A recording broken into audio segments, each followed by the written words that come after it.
I'm Luke Story. For the past 22 years, I've been relentlessly committed to my deepest passion, designing the ultimate lifestyle based on the most powerful principles of spirituality, health, psychology, and personal development. The Lifestylist Podcast is a show dedicated to sharing my discoveries and the experts behind them with you.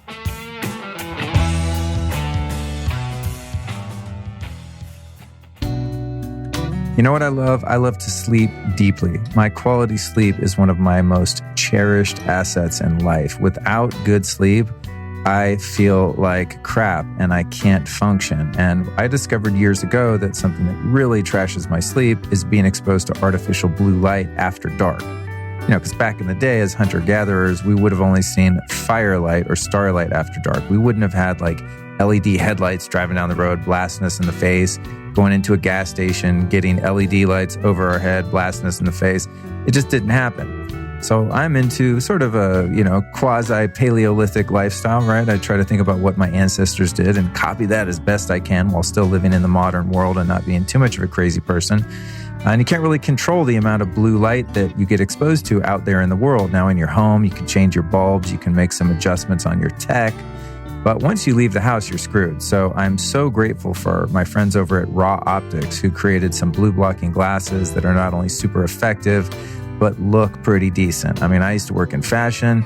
I got to represent, you know what I mean? I got a little bit of an ego left. I can't go out of the house looking like a total freak with my blue blockers. So I wear my Raw Optics. I'm actually wearing them right now as I record in this brightly lit studio. And I kind of blend in. I don't think I look that weird. Yeah, the lenses might be yellow or kind of amber color. And some people probably think I'm wearing sunglasses at night, which is kind of a chode move. But I'm not. I'm protecting my eyes, my brain, my sleep, my melatonin. I'm kicking ass. It's the ultimate biohack. It's making your sleep awesome. So if you want to get some of these glasses yourself, go to rawoptics.com. That's spelled R-A, rawoptics.com. If you want to save yourself some cash, 10% specifically, enter the code LIFESTYLIST at checkout at rawoptics.com. At this moment, I'd like to congratulate you for tuning in to this episode of the Lifestylist Podcast. You just won the podcast lottery, my friend, because today is John Gray's third appearance on the show. This was recorded at the Health Optimization Summit in London. A great event that I attended and participated in recently. And John is one of my favorite teachers, one of my favorite people of all time. He's also one of my most popular past guests. If you're unfamiliar with John Gray, he's author of the top-selling relationship book of all time called Men Are From Mars, Women Are From Venus. His most recent book is called Beyond Mars and Venus. And what John does is help men and women better understand and respect their differences in both personal and professional relationships. His approach combines specific communication techniques with healthy nutritional choices that create the brain and body chemistry for lasting health, happiness, and romance. Not only was I lucky enough to sit down with John for this epic conversation in London, but shortly after that, I went to one of his weekend seminars in Northern California and got my mind and heart further blown, got to spend some one-on-one time with John and get some personal advice, which was extremely valuable. So this is just someone that I really respect and love a lot. He's got a heart of gold and he just has a ton of information. Here's what we talk about in this particular episode, which is strangely not so much focused on relationships, but really kind of an autobiography of a sex and love yogi. John's been in this game for a long, long time in terms of learning about and teaching about relationships, but he's also an extremely devout spiritual student and teacher who's been meditating for 30 odd years and has developed all of these different techniques to expand consciousness. So we spent a lot of time just really learning about John's history and where he learned all of this information. And then of course there is some information about relationships and sex and things like that because, we got to keep it juicy. But what we talk about is the following: how the Beatles deeply influenced John's journey, including the meditation practice that he still teaches and uses today. The high stakes of following your inspiration and genius. Why most people avoid positive opportunities consciously or subconsciously. Lessons John learned in his days as an assistant to Maharishi Mahesh Yogi. Witnessing the seemingly unexplainable miracles performed by gurus. How you can channel energy into and out of your body, and why you might want to try. A mantra that will help you start noticing the gap between your thoughts and yourself. spiritual practices for grounding yourself in the feminine or the masculine, what everyone needs to know about intention and attachment, why anger and rage are not masculine, how masculine individuals can better communicate with feminine individuals and vice versa, the one supplement that everyone can benefit from but barely anyone talks about, and the enzymatic shake to fuel your brain. How better brain health leads to more enjoyable sex and orgasms. And lastly, the tantric practices John teaches men and women to make sex last for hours. Now that I got your attention with that last topic, it's a perfect time to plug next week's Tuesday episode, Healing Almost Anything with Hyperbaric Oxygen Therapy, featuring Dr. Scott Scher. And we've got a couple upcoming events. This weekend, I'll be appearing at Attune in Atlanta, Georgia, November 8th, 9th, and 10th with Joe Dispenza, Gabby Bernstein, Shaman Durek, Sahara Rose, Light Watkins, John Wineland, and a grip of other fantastic people. The following weekend, I'll be at Mercado Sagrado in Malibu, California, November 16th and 17th. You can get tickets to all of my events at lukestory.com/events. And I think that's it, my friends. Let's go ahead and dive into this conversation with one of my favorite people in the world and one of the most brilliant teachers on relationships, John Gray.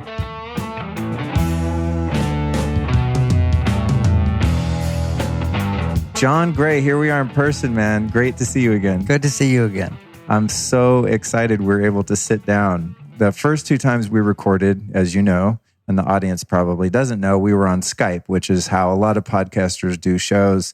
So when I started out in the beginning, that's how I did them when people lived far away, or if I couldn't coerce someone to fly into Los Angeles or something. So I was super stoked that you were going to be here at the Health Optimization Summit and that I might just have a chance of sitting down. So I'm really excited. I want to start out with a conversation you and I had one of the times we recorded before, and we talked about your journey in early spiritual seeking and your time getting into meditation and all of this. And then you told me some really amazing stories, and we had a really great talk for about 20 minutes. And then I clicked record and we went into the real show. And so I thought that part of the conversation was so interesting to me. And I always wish I had recorded that. And now I'm going to get my chance. So back in the early days, you hung out with the Maharishi and were his sort of assistant, sidekick for a number of years. And I don't know if you remember, but I've always been fascinated with the Indian saints and sages, gurus, etc. Even went over there chasing a couple of them down at one point. And so take us back to how you ended up having that experience and getting to know him and being so close to what many consider to be an enlightened master. Yeah, he's a great guy. So I'm in my teenage years. I'm very entrepreneurial then. I had my own paper route. I worked in a equivalent of it's called Jack in the Box. I was a cook, you know. But before that, I took martial arts. I was like on the front of a martial arts magazine.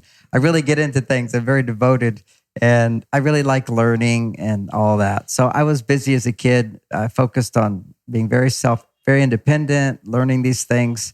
And the Beatles were talking about getting high without drugs. And everybody's getting high with drugs. And I went to the Texas Woodstock. It was happening about the same time as Woodstock with all the bands. It was 3 days. I was high the whole time.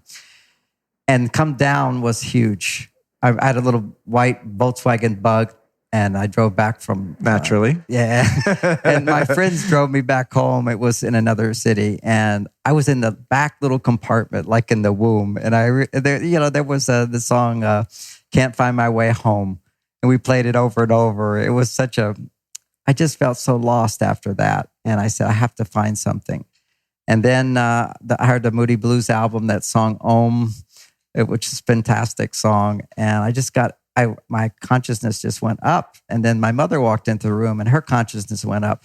She went, wow, what's this music? You know, she was so excited about it. And then she pointed out I had a poster in my room with the Beatles and Maharishi. And she says, who's that man? And I said, I don't know. And that's very interesting. So a week later, I'm at the bowling alley and somebody says to me, hey, there's a samurai warrior demonstration. And I was into martial arts. So I went, cool. And I went up and it wasn't a samurai, it was a seminar on transcendental meditation. Oh, wow. So I went to that. I'm 17 years old at that point. And the guy gave his talk. I learned meditation, but I came home 2 hours late And my dad said, where you been? He thought I was out. And I said, no, I went to this talk on meditation. He didn't believe me. He said, well, tell me what you learned. And I gave the whole talk. I mean, it was like written in my heart. It was like, it was a destiny. I couldn't believe it. I can still give the whole talk. It was just like right there. And I was so excited about it. So the Maharishi was coming to America that summer. Was this one of his proteges or something that gave the talk? Yeah, he had like about 40 different teachers at that point around the world. Really? Yeah. Wow. And it was just the very beginning, maybe even just 30 teachers. And he was in Houston. And so Maharishi came to the States. So I went up to this 1 month hippie course. There was 1,000 hippies, maybe 2,000 hippies all staying at Poland Springs. And he talked every day and he'd come out and... Did he have a translator or did he speak English? No, he spoke English. Oh, he did? He Okay. was really good English. Okay. And he's a very funny, happy guy. And so I arrived for the first talk a little bit like on time, but the seats were all taken, 1,000 people in front of me. And I said, well, I'm never doing this again. And so the next day, I arrived early, wanting to get a good seat. And because I was so young and not a VIP, I couldn't really sit up that close. So I appointed myself the usher to make sure nobody else could sit up front. So that's why I sat up front all the time. I just said, I'm the usher. And then he had the second 1 month course he did in America. These are the only 2 he did. And they said it was completely full. Nobody could come. I went anyway. Okay. And I arrived. They wouldn't give me a ticket. And Maharishi's would travel with an entourage. Famous people were traveling with him and so forth. And he'd come in the back door. So I'm kind of a little guy. The entourage would come in and I would slide in behind him and pretend to be his assistant.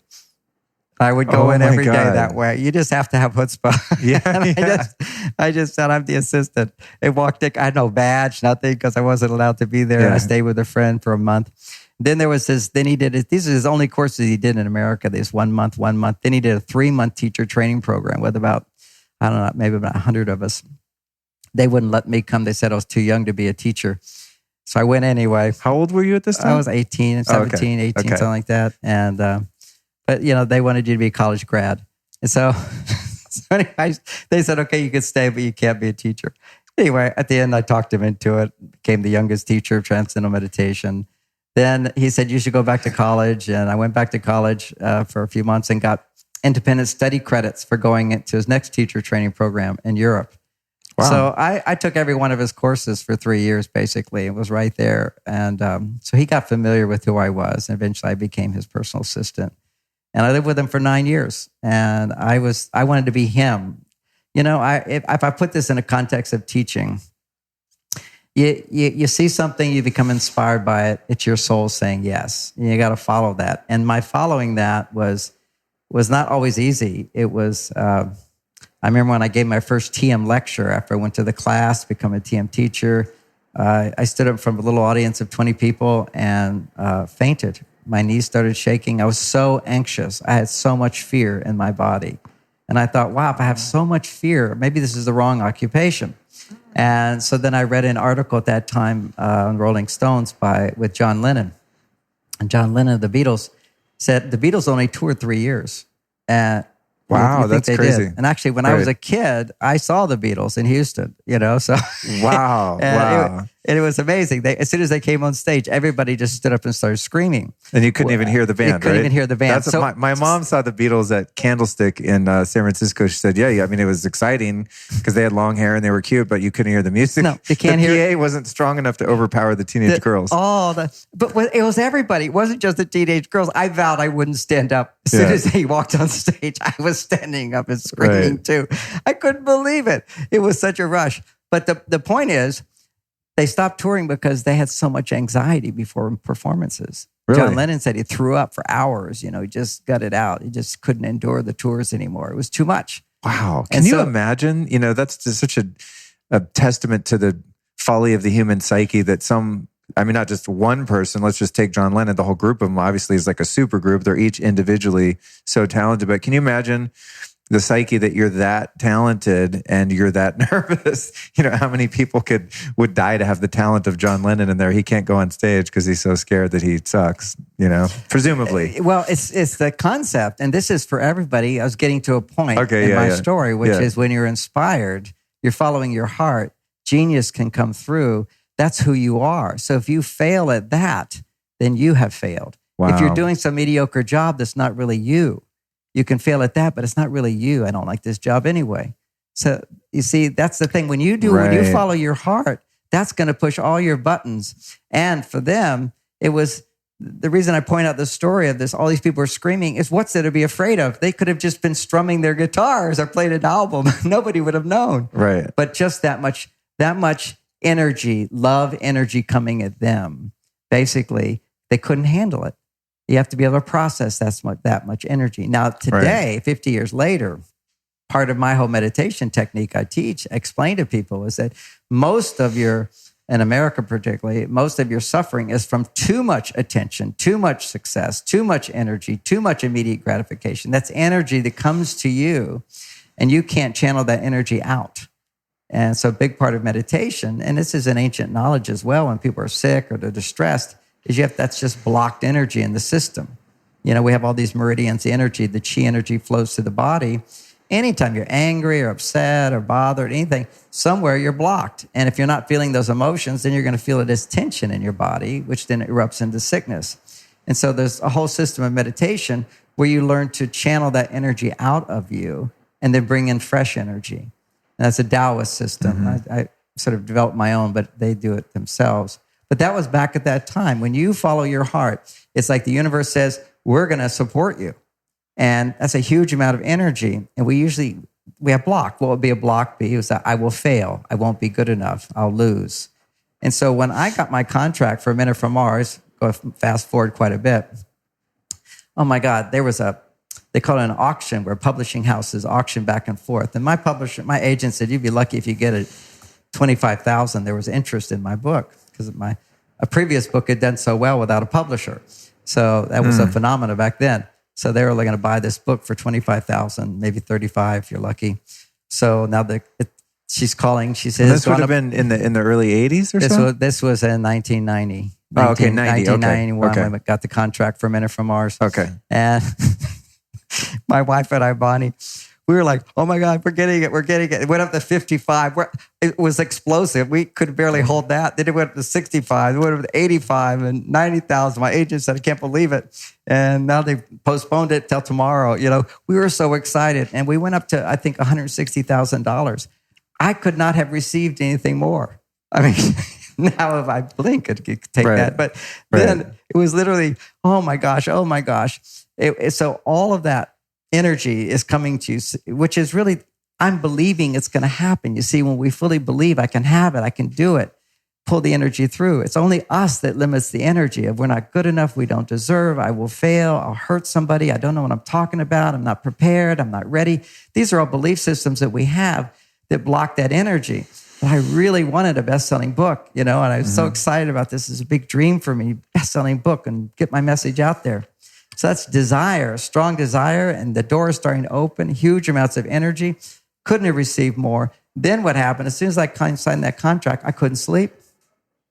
When I could sleep a little bit, and then at 4 o'clock, at 3 o'clock in the morning, this energy would come into my belly and wake me up. It was painful, and I did not want to get up, but it was more painful to lie in bed than go and start writing this book. And then once I get into the flow, everything was fine. And then if I didn't get up, because I'm a bit lazy, the energy would just come and grip me in the belly and made me write that book. It was amazing how powerful. Once I signed the contract, said I'm going to do it, it's like I made a contract with the universe. It's coming through. And then you have to deliver. And if you don't deliver, you suffer. And so a lot of people, in order to avoid suffering, they avoid really putting themselves out there, or they take a step and the fear comes up, which is their own resistance to it. So they back off and go, oh, it's not important. I won't get there. It's not for me. It's not a big deal. This is hilarious. You're describing exactly what happened when I decided to start a podcast. I recorded like 10 interviews and I could have started it, but the way that you do it typically is you do the first one is kind of you telling your story. And I was so blocked from doing that because you just have to sit by yourself in a microphone. It's awkward and it was insurmountable. So I sat on these interviews that I did for maybe, 6-9 months or something, until a couple people reached out and said, hey, I did an interview with you. Where the hell is it? I was like, oh shit, I got to put this thing out. And then that, finally it was embarrassing enough. I was like, well, I got to put them out somehow. So it made me do my first one and launch it. But I went through that sort of paralysis of committing to something that I had a feeling was going to be good, but it really required some vulnerability. Yeah. And willingness to, face possible rejection. I want to take you back though to your nervousness of so much anxiety. So you're becoming a TM teacher, and it's time for you to give your talk, and you're freaking out. What happens after that, and how does the relationship with your teacher develop over time after that? I don't know how much detail to go in. I kind of went into so much detail then, but anyway, I read that article with John Lennon, and I say, if John Lennon can be anxious and throw up before talks, I can, because clearly he was following his path. And a big story goes on where I hung around Maharishi enough where I became his personal assistant. And that's a fun story just about persistence and confidence. It was, he had 2 personal assistants, and these were all wealthy guys, much older than me. And when you're 20 years old or 19 years old, somebody who's 25 seems much older. Sure. Okay. Sure. They're like big shots, and 28, and they also happen to be wealthy people. He carried people, most of the people around him had money already, so he didn't have to pay salaries. They're like volunteers. He ran kind of a volunteer thing. Got it. And so he had these 2 assistants, and I was hanging around at one of the courses, and he had his floor at the hotel. He usually ran out these big resorts and whatever for these courses, thousands of people. And on his floor, they were called the 108s. They were the special group, and they were these guys. And so the 2 assistants, one of them got fired, and then the other, so he had one assistant for a while, and everybody's thinking, oh, I want to become the assistant. How do you get to be the assistant? And then the other guy, a family member, got sick, so there was no assistant. But there was the Maharishi in his suite, and he pushed a little button, and the assistant would come in and talk to him and tell him what to do and let people in and that kind of a thing. You're the door guy. Right. And so there were like 9 of them. They were all sitting in chairs, and they had decided they're going to take turns going in when he rings his buzzer. So I thought, well, I'll go sit there, and I'll be number 10. And so I would go sit there and say, well, you can't be here. You're not a 108. So I was intimidated. And I went, okay, I'll leave. I went back to my room. I just felt terrible. I felt, I cried, I was just like, no, my dreams are not going to come true. I can't be the assistant. I wanted to be the assistant. Yeah. So I wake up in the morning really early, and I said, I'm just going to go up there anyway. I don't care what they say. So I went up and I sat next to the door. And I waited about 20 minutes, and one of the other assistants comes out, or one of the potential assistants comes in. He said, what are you doing here? I said, I'm the new assistant, and it's time to go and rest. And send him away. Now, it's time to go and rest is a phrase Maharishi would use to politely tell people to get out of my room. Time to go and rest. So I didn't say Maharishi said it. I just said, and it's time to go and rest. Well, who are you? I'm the new assistant. So he went away. Next guy comes. Same thing. Next guy comes. Same thing. God, dude. I kicked all of them off the floor, so it was just me. And I kept everybody off the floor until he would ring the buzzer, and I would go in. And he would have me do things and make arrangements and call people in or whatever. But I kept everybody away for about 2 days until it was everybody understood I was the new assistant. Oh my God. That's the best story. And it goes on. It is good. Well, I love this stuff. And one thing when we talked about this particular topic before, I think you caught on that I'm very enamored by some of the powers that these mystics have. Sometimes they're false and they're just doing magic tricks and sleight of hand, but sometimes they really do miraculous things. And I've never seen miracles per se, but I've had firsthand recounts by people that I know, A, aren't liars, and B, aren't insane. They're telling me, no, I saw this happen. Just crazy stuff by location and all sorts of weird stuff. Yeah. When you were spending the next 9 years with him, what you had told me is like, Luke, don't get caught up in that shit. It's just kind of a signpost that certain people are gifted with certain abilities that they can sort of use to help impress people to bring them into the fold, not in a negative sense, but it's like showing someone there is a God, there's something like higher here, and I'm tapped into it. So they're given these powers for a period of time to kind of like show people through the veil of the limitations of this corporal experience. That's a nice way of saying it all. Yeah. So you said, Luke, it's not about getting caught up in enlightenment. It's about really taking those teachings and becoming a householder and doing work in the world. And it really hit me when you said that, because I had kind of always thought as a spiritual aspirant that the goal is just enlightenment straight up until you don't have to incarnate anymore and you're out of here, And your take, as I remember, it was sort of like, no, you might study with the masters, but then you take what you learn and you serve here. Right. And you might start a company and have kids and get married and like be very much a person that's in the world, but still have a spiritual framework by which you live. That said, when you were with, because I just love this shit and you got to humor me, when you were with him for those 9 years, did you witness any things that couldn't be explained by physics or just the common things that we hold true? Those miracles of such. Those 9 years were amazing experience of enlightenment process for me. Mm-hmm. Okay, so I can describe all these amazing experiences I had. But as far as someone doing the bhavudi, someone doing moving things, objects, making manifestations, that wasn't his thing. Since then, I know several who do that and have gone to India and practiced some of that stuff. Mm-hmm. And been initiated in some of that stuff. And there was a time, what had happened was a yogi came from India who could do that. And he had somebody call me up and said that his teacher, who's on the other side, told him to come to me to teach me how to do this stuff. Wow. So he says that. I'm not impressed. I'm in my heyday. I've got my own jet. I fly around teaching classes everywhere. This guy comes over here. And I'm all spiritual, okay? But I feel like I'm doing my work here. I don't need, 9 years of meditation, what happens is you find yourself one with the universe, okay? And your heart opens, and sex is great then. You're bringing the energy down. Love is great. Children are great. Work is successful. You're on your mission, and the energy is flowing down into the world, which is what you're just talking about. So around that time in my life, this guy comes, and his name is Swami Kleshwar. He's passed on now. He's a young guy, he's just like 25 or something, and I'm at that time maybe 50, okay? But he comes in, I don't need any gurus at this point. I'm a teacher myself, I said, fine, come, I'll visit you. But then he walks over and he says, you're having a conversation, some people are there, and he says, well, I've been told to come and share with you, teach you if you wish, more. I said, no, I don't really need that. And then he says, then somebody in the room who knew him said, oh, but have you seen him do this? And he said, well, I don't do tricks like that, but for you, I will show you a little something. And he walked over to me and he, I don't know if he did his hand like that time. He just, he did this. His hand was like this. And he did this. For those listening, he's showing an open palm and then kind of pinching his fingers together. Pulled his fingers together and plop. It was like a big drop of water hit my hand and then was powder. And it was this white powder.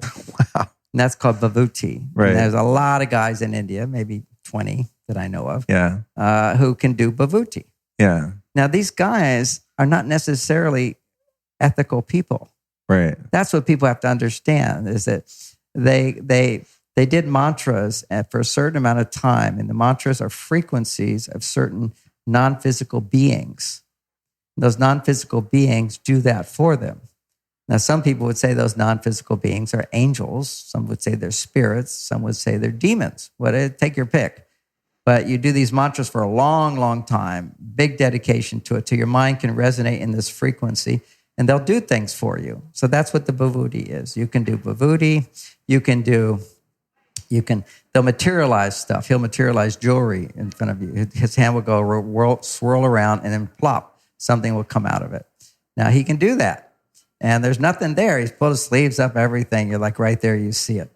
And I was in training, and he wanted to teach me all these things. And so with his help, I would experience doing those things. But really? Yeah, I would do these initiations. And they're very elaborate. And anyway, they go on. It was a 3-year program. So every 3 months, I went for 3 or 4 days to India for my program to get these mantras and do these practices and do these so forth things. And I was And you're like in your 50s at this time? I'm in my 50s at that time.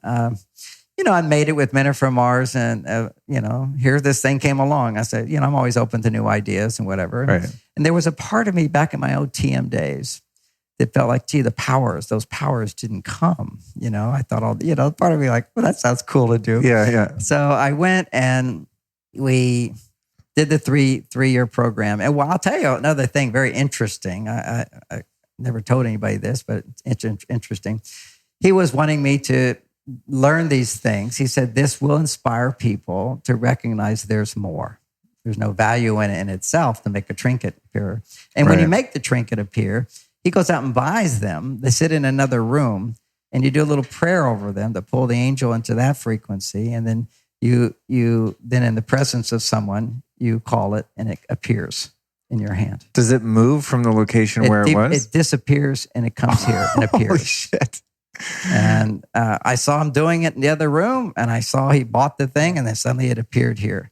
Now, it takes a lot. You only can do it so much because you got to build energetically draining. It's energetically draining. So you have to build it up a lot. And then, so what they'll do is the audience will chant for a while. You know, some of these gurus, you'll have people chanting for hours and hours. That they're building up the energy in the room.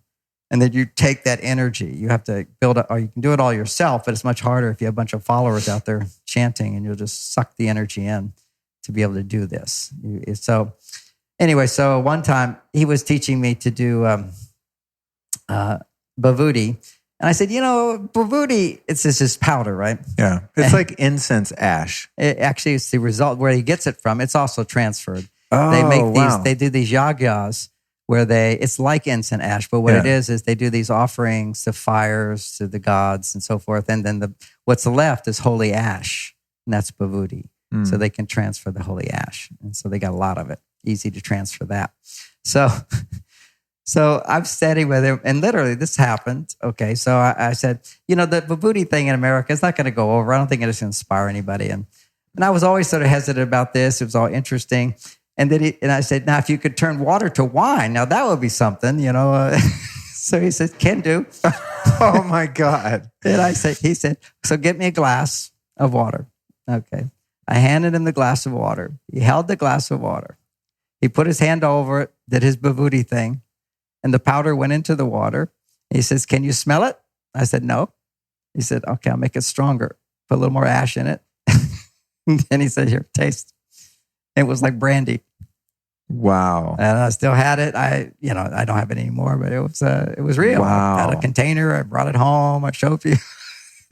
And so these are like, there's books, for thousands of years in India that have mantras to do these various things. And I can't explain it. I saw it. I know the mantras, you do them.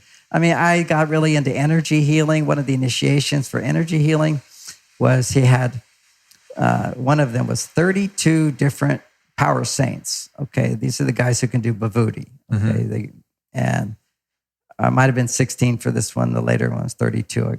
This is a long time ago, 18 years ago. So they're chanting for a week this particular mantra, this healing mantra for this particular angel. And they chant for a week with my name in it.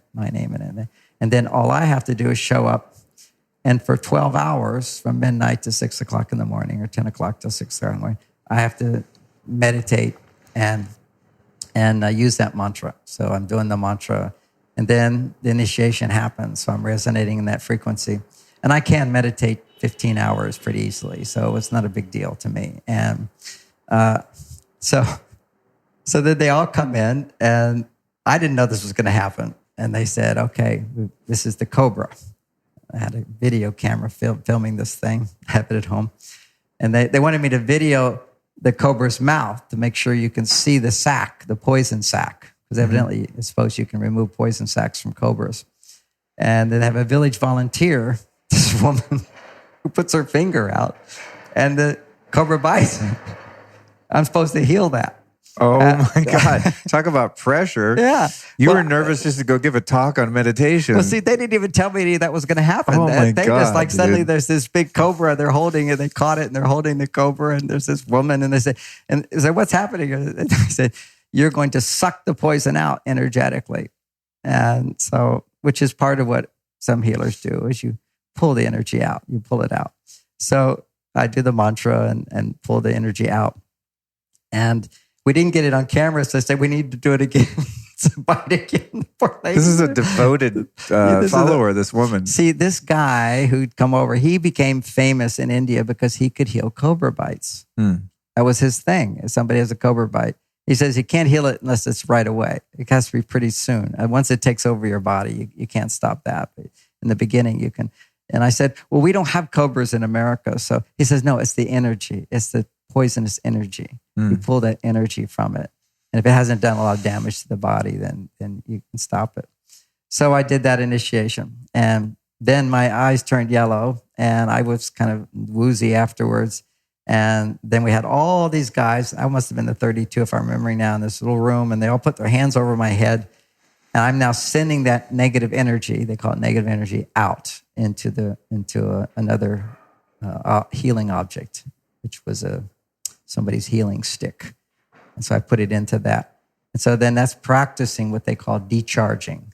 So you send the energy out of you. You find something natural frequency and you send it into that and it's converted into positive energy. So the next day, he said, okay, we're going to do the initiation again tomorrow night. And this is a scorpion. And the guy walks over with a leash on a scorpion this big. We're talking 6 or 8 inches big with this big thing at the end, the hook. I said, no way. We're not going to do that. He said, no, we have volunteer here. I said, no, not going to do a scorpion bite. Because they actually take a chunk of your skin out, Oh, my God. And he showed me the guy who was volunteering had it done before. And it was a big chunk of his skin that had taken out, like a half an inch ripped out from this. Anyway, so this was all just was happening to me. And lots of things. Every time I went on a trip, something unusual was prepared. And at this time, were you already with Bonnie? Oh, I've been married to Bonnie. We got married in 1985. And so what's she thinking when you take off to India? Or did she go with you? Or are you just like, hey, this is my mission. I'm going to go. Yeah, a few times she went with me, but she was not really that thrilled about it. One, her husband's gone for a week, every 3 months. Especially up to these kind of hijinks. I can imagine. Yeah, and this was all kind of weird. And so anyway, he prepared this. He had 32 disciples, his best disciples, and he now said, now I'm going to transfer all the powers so you don't depend on me for anything. And he's going to do what's called Maha Samadhi. Maha Samadhi is where the guru leaves his body. His body's dead. Okay, so he's going to consciously leave. That was one of his cities, which is to travel, soul travel, where you can leave out of your body, and he would do that many times. And people reported him bilocating too. I never saw that or anything like that. But so he orchestrated this big ceremony. He gave me kind of a sense of it, where there's going to be 32 disciples out here, and each city, the 32 cities, these are powers, were going to go through me, one to each of them. And as it went through me, I would retain that and have that ability. And I've been practicing these things with him in various degrees. And I told my wife about it. I was so excited. Finally, this class is done. I'll have all these powers. And she says, if you go, don't come back. Oh, wow. And that was my choice. She put her foot down finally. Yeah, she said, I don't want to be married to a person like that. And I said, okay, well, I love you, sweetie. Oh, I won't go. Wow. And I kind of feel my own journey, that was this sort of, again, the renunciation of ego. Right. Because I only wanted those powers to look important. Right. I can simply talk and inspire people to be better. Sure. And I don't have to do that. And I think that's kind of the old way of transforming people. There's like the guru is better than you in so many ways, and you're always less than them. We're more on an equal plane now. And, all the teachers here, they're regular people and they have issues and whatever, but they have wisdom and they have knowledge and they're sharing that with people. I'm a regular guy. I have wisdom and knowledge. And I just happen to, I'm particularly good at meditation. I've devoted my life to meditation, and that gives me the extra ability to have empathy and compassion and peace of mind. And when you have that, you can understand people better. And I share that with people, and that's my work. Right. I don't have to be this magic man. You don't have to run around with mala beads and orange robes in order to do your dharma. And the people, these guys who could do this, they were not exceptional people. They were born with certain abilities and gifts, and they did certain processes that developed. Kind of like if you see like a Chinese acrobat, it's like, how can you ever do that? They do the craziest things with their body. You can't do that. It doesn't mean they're necessarily an ethical person, a loving person, a compassionate person, a generous person, a person that's actually helping the world in many ways. Right. that doesn't go along with that. It's an ability, and they've developed that ability, and they came in with that ability to be as a part of their potential. So, do you think that some of these gurus, and I have one in mind in particular, and I'll explain why, but do you think some are perhaps have a wholesome intention and are a person of God to begin with? They have a teaching to deliver. They have a dharma. They have these abilities. And then through gaining popularity and followers, they get overtaken by ego and get attached to these abilities and the followers and the prestige, and then perhaps lose the ability, but then kind of become a charlatan and fake it because they don't want people to know that they've lost these powers? Evidently, that's what happened to the fake Sai Baba. There in India, the most famous of these miracle men. This is who I'm thinking of. Satya Sai Baba. Well, so Satya Sai Baba is different from Shirdi Sai Baba. Shirdi Sai Baba is this very cool guy all over India. He's got his hand up and he's blessing people, and he has interesting stories with him too.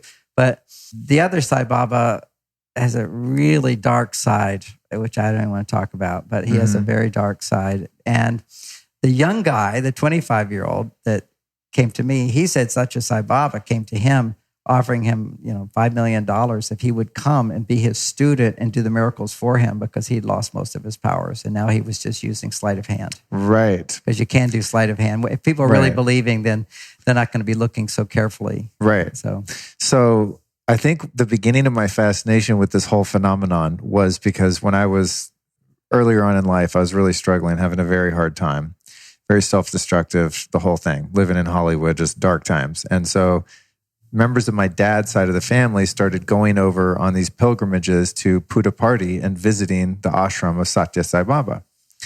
And I'm, completely out of my mind. I'm not spiritual. I don't believe in God. I'm not religious. I got none of that going on. But my life started progressively get worse and worse. And they would come back and have these stories where he would produce vibhuti, or he would make a ring and bless people. And they said that in his presence, they just felt this unconditional peace and love. And these are people that were not hippies. They were pragmatic, regular people. And I knew that they were ethical and they weren't lying to me. And I was pretty certain that they weren't completely delusional. So this began my first interest in kind of the Eastern mysticism and the gurus, which eventually led me to go to Puttaparthi myself and sit in darshan with Sai Baba, who I think by then had probably lost his powers and was doing sleight of hand stuff. But it's interesting that I was still attracted by that because it was something otherworldly. And he would do things like the bilocating and come and speak to a group of people that were international and all spoke different languages, and everyone in the room would hear it in their native tongue. So the German would hear German, the Spanish would hear Spanish, etc. And these are my aunts, and my grandmother went over there even, and they're not crazy. So I thought, if this guy can do those things, perhaps one of these guys can help me. And I was terribly stuck. And so I started praying to Sai Baba. I had a little picture of him, and I was delivered from my suffering. Now, I don't know if it had anything to do with him or just surrendering finally and accepting help from a higher power in a general sense. But that began my fascination with these phenomena. And then I came to find out, and this brings me to my next question for you, and we can kind of move out of this topic. But I found out that when I remembered actually, but I just didn't know what had happened. But my mom had taken me to see a guru in Oakland around 1978, 79 when I was 8 or 9. And you'll be able to guess who it was. Muktananda. Yeah. She took me to see Muktananda at this ashram. And I remember the incense. I remember the joy. And singing. Yeah, the singing, the kirtan, everyone taking their shoes off. And I could run around and be free. And it was like the kids were happy. And then I went up to receive his blessing. And I remember that was a really powerful experience, although I don't remember what he said. So I later asked my mom about it. I said, what was that thing we did? She says, that was Muktananda. There was kind of a scene around his ashram in Oakland, and a friend of mine brought us there. And I think that Shakti experience really had an impact on me. And it was perhaps the first time that I was aware of that kind of morphic, energetic field of consciousness in a room. Yeah. And then later went to find out he was actually a pretty well-known saint and did some pretty amazing things, and have heard a lot of crazy stories about his abilities of bilocation and all of these things. And I believe when we talked before, you had mentioned that you spent a little time around him. So I'm curious if you have any stories about Muktananda specifically. Yeah. I mean, Well, when I first met Muktanand, I was in charge of the TM Center in South Fallsburg, and we had a big TM center there where people could come live in residence. And so he opened up one to the hotel next door, and he'd go on a walk every morning. And I would go down to the lake every morning to meditate. And so we ended up walking together every morning. And it was me who introduced him to Maharishi. And then Maharishi invited him to his ashram in Switzerland and so forth. But my first experience, he invited me to come over to his place. And I went over and did one of the intensives, they called it, I think. And he goes around and pats people, whatever. With me, he came up and he blows up my nose. Okay, he takes a deep breath and puts his air into my body. Wow. And afterwards, for about a day, I was like singing all these Sanskrit songs. Really? Yes. I think I was somewhat familiar with them, but I'm not sure. But they were just coming out of me. I was feeling very Indian. I'll say it like that. Right. But it's, I remember one time, when in my frisky days of wasn't always celibate between marriage, I made love with this girl down in Mexico, and the next day I was singing Mexican songs, and dancing like Mexico, So there's a transference of energy whenever you open your heart to someone. And you chant all that energy together in a group. And a guru often has the ability to receive and give back. There's different chakra energy centers, and in different people, you're born with certain ones more developed than others. And so you could have one of them develop more. And the third eye chakra center, in some people, there's several channels in it, and some people reflects. So if you give me your devotion, that energy comes back to you. And so some people have the ability to send that energy back. Now, I actually have that ability. I'm born with that ability. I'm charismatic. People are charismatic. I stand in an audience and I just come alive. I could be sick with the flu and I stand in front of an audience. The flu's gone. And the energy just goes out and people have an experience, But it's not a glorification of me. It's just they all feel men are wonderful and women are wonderful, You just leave so happy. And because they've given me this energy and I'm able to give it right back. And that's through meditation, many, many years of meditation. You clear those channels so that you can receive the divine energy and offer it. And then when people are thinking, I've just given you all this trust to come be with you. I paid this money to come be with you. That's like an offering. They're offering their energy. You travel a long distance to see a guru. That's offering your energy. I remember one time I flew from San Francisco to Bombay, took a helicopter to Shirdi to visit the ashram of the real Shirdi Baba, where he's passed on a long time ago. And I go there and meeting my friend, the Swami Kleshwar. And Kleshwar says, Shirdi's so happy you're here, but you must make an offering. And I was feeling good, and my meditations were good, And he says, Shirdi likes chapatis, so we'll go get some chapatis, these little Indian breads. And we had this big tray of little chapatis and a big picture of him in this room next to the big area where everybody would go, and another kind of VIP room where VIPs go. And in the big picture of Shirdi, he said, now offer the chapatis to Shirdi. And I offered it, and kabang. That was it. It was like the most profound shift I'd ever experienced by doing nothing except offering the chapatis. Mm-hmm. Because what just happened is the chapatis, it's an offering, become the means through which he can transfer his energy to me. And all of the energy wasn't just the energy of offering chapatis. It was the energy of coming all the way, the commitment, the money, the time, you have to have a lot of trust in something to do all that. So that's energy you're offering to someone. But for it to come back, it has to come through something on this plane. And so it came back through the chapatis. So he just said, just put the chapatis there and bang.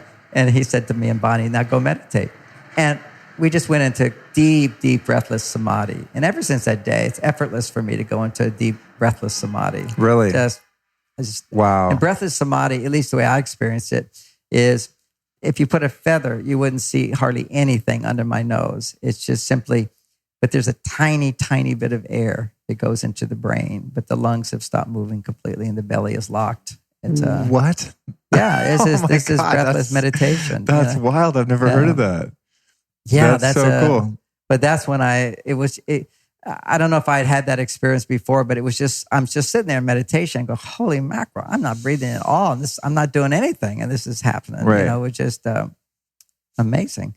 So that helped me understand the whole idea of all of these ceremonies. In every single religion, you put a deity in front of you, a symbol of the deity, and you make offerings to it. Mm-hmm. The offerings is you're giving your energy. And you're giving an offering. You're saying, here, use this fire ceremony, water ceremony. Use this water ceremony for purifying me.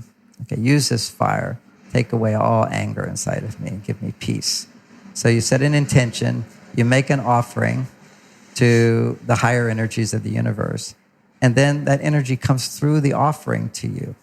Because see, the energy would already give it to you, and you'd already have it if you were open to it. There's some blockage inside of you, or lack of intention or lack of desire. Because desire is what pulls energy in.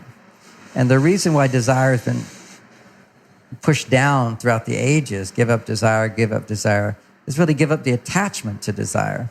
And people really got that confused. But, I have desire, and if I don't get what I want, then I'm unhappy.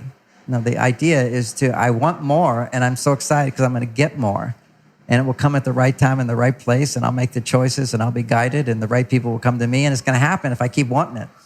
And sometimes along the way, you kind of go, well, that's kind of the wrong desire. I'm going to adjust it to something better or something more appropriate. Because sometimes our desires aren't really soul desires. But desire is the pulling in.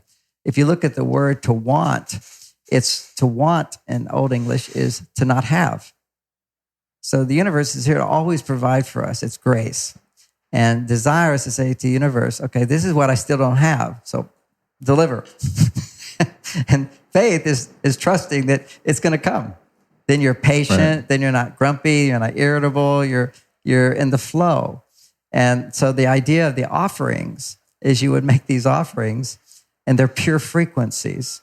And for me, the idea was they're more expensive. I mean, I would get in a helicopter and go over these holy sites where the water was and get these big bricks of gold and throw it in. That was my offering. Wow. Now, why would I do that? Because I'm instantly in that helicopter throwing a big brick of gold into that water. So I'm at that place. I ground myself on those places. And if I put a quarter in, I'd probably forget that. Right. Okay. Right. But I pay for a helicopter in India, fly over a holy spot, drop the gold down. And holy, this is like, but the reality is you'll never forget that. One time I went to Egypt to the Great Pyramids, and that's a lot of stories there. But one story is I wanted to. Did you ever meditate in the pyramid? Oh, yeah. I meditated on top of the pyramid, fully under the pyramid, the king's chamber of the pyramid. I know the guy who owns the pyramid. It's actually, the pyramid is owned by the mayor of the little town next to the pyramid. And we're friends. He's taken me to the top twice. Wow. The last time he took me, when he was young, he was like the champion who could do it faster than anybody. And then it was illegal, but he got me to the top because he's the mayor. Then I came back on this by coincidence. It was 30 years later, 20 to 50. Yeah, around that time. And it was, and I didn't even think about it, but it was exactly the same full moon as 30 years before that I'd been there, and he brought me to the top. And I said, I want to go to the top. And there's a big police station there. Nobody can climb to the top. People dying all the time, jumping off, whatever, or falling off. It's really dangerous. And so I stood there for 3 hours meditating on the pyramid, exchanging energy with it. And all the people were watching me because they never seen anybody do this. And they all concerned that I'd be cold because it was cold. And I didn't have a warm jacket. So I said, it's okay. And then they brought me jackets. And so that I was sitting there, blanket, then a jacket. And they said, you shouldn't be out here. You shouldn't be out here. I said, I'm going to the top of the pyramid. I'm going to the top of the pyramid. And they said, it's illegal. You can't go to the top. I'm going to the top of the pyramid. I just kept saying, I'm waiting for the man to take me to the top of the pyramid. So we're traveled around this little village that surrounds the pyramid. And so they brought me to the house of the mayor because he was the guy who could go to the top of the pyramid. So I was sitting there, and they had a nice deck, and I could sit and meditate on the pyramid. It was very close. And he came, and I reminded him, 30 years ago, you took me to the top. He remembered me. And he now was He was my age, but he didn't age well. He was really overweight and kind of old looking. Right. I said, you got to take me to the top. So, no, I'm too old. It's illegal. I can't do it. The police station, now right in the easy spot, because there's an easy spot and a difficult spot. Yeah. The dark side, nobody goes up. It's too dangerous. He said, I cannot go up there. I can take you up the little ones, the little pyramids. We go over there now. I said, no, got to go to the top. So I persuaded him, and we went up on the dangerous side. He couldn't make it all the way up. But it was my second time. And then I meditated under the full moon for many hours on top of the pyramid and left something as well. Wow. So I'm and still there. Did you sense a different energy on top of that pyramid than you would potent. on top of a building here in London? Oh, I mean, I'm asking a dumb question, but you just wanted me to get the answer. Contrast, yeah. Oh, massive. Really? It's just voltage. I mean, I get massive tingling through my body with a rose, okay, with a flower. Yeah, that's a chi energy. But those places are powerful places. And a lot of people can't feel it. I mean, you have to learn how to do this. I can teach. Most people can learn very quickly if someone teaches them, but they just don't know how to do it. I can teach you right now. Let's do it. Okay, so just put your hands here. So you see the fingertips, the whole thing. This is the master's secret. It's the fingertips. And so I'm going to just help awaken the fingertips, and then you don't need me at all. Okay, so it's as a frequency, and it's how do we touch the world? Through our hands, through our fingers. So they're like little antennas. Now, what I do to activate this is I have my little mantra, which is I call upon the powers of the universe. Come, need your help. Say your name out loud. Luke. Say your whole name. Luke Story. You feel that? Already energy's coming to you. Luke Story. Oh, I need something natural. Oh, I'm going to get some water. I could use me, but I don't have to use me. Otherwise, you think it's me. Here's some water. So we're going to use this water frequency. I'm just tuning it through. Use the water frequency. Using this water. I do this every morning in the shower. I love it. Just let that water come over. The Egyptians did it. And you're going to an Egyptian temple, you always go to the baths first, these holy waters. You do prayers over the water. Okay, using this water. Bless Luke's story right now. So I call upon the powers of the universe. Come. We need your help. Activate the fingertips and the hand in Luke's story so we can feel the energy. That's the first step, is feeling the energy. Use this water. Using this water, send the chi energy. Now, if you have belief in angels, that's more fun. So using this water, send your angels. Come. Right now. Thank you. Now you feel something in your hands? Mm-hmm. That's the energy. That's the chi energy. Literally, people who do Qigong often don't feel it. So you just use something. Ideally, the movements is you're basically calling upon the universal energy. Using this slow movement, activate the energy. So that's also, most anybody can feel it that way. But here's the next step. Once you can feel the energy, you feel it? Mm-hmm. Okay, now, using this water, take away any blocks to more energy. So we're going to aim at the water and you imagine energy flowing out. So right now, by your angels, take away the blocked energy. And the blocked energy, you have to feel it for it to go out. So here you're tuned into this high frequency and you're feeling any stress that's going on in your life. Any anxiousness, any anger, any disappointment, any kind of not totally great feeling, you feel that. And feeling that, you now send that energy out. So take away the blocked energy. Now, if somebody was sick, you should take away the blocked energy of this sickness. And for sickness, oh, see that? You feel something? Mm-hmm. That's the energy going out. Because right away for you, as soon as that energy goes out, more energy starts coming in. And that then starts creating a spiral. So that's when they're doing this, they're getting in touch with that sucking energy. You create a spiral. And that spiral starts pulling in energy in.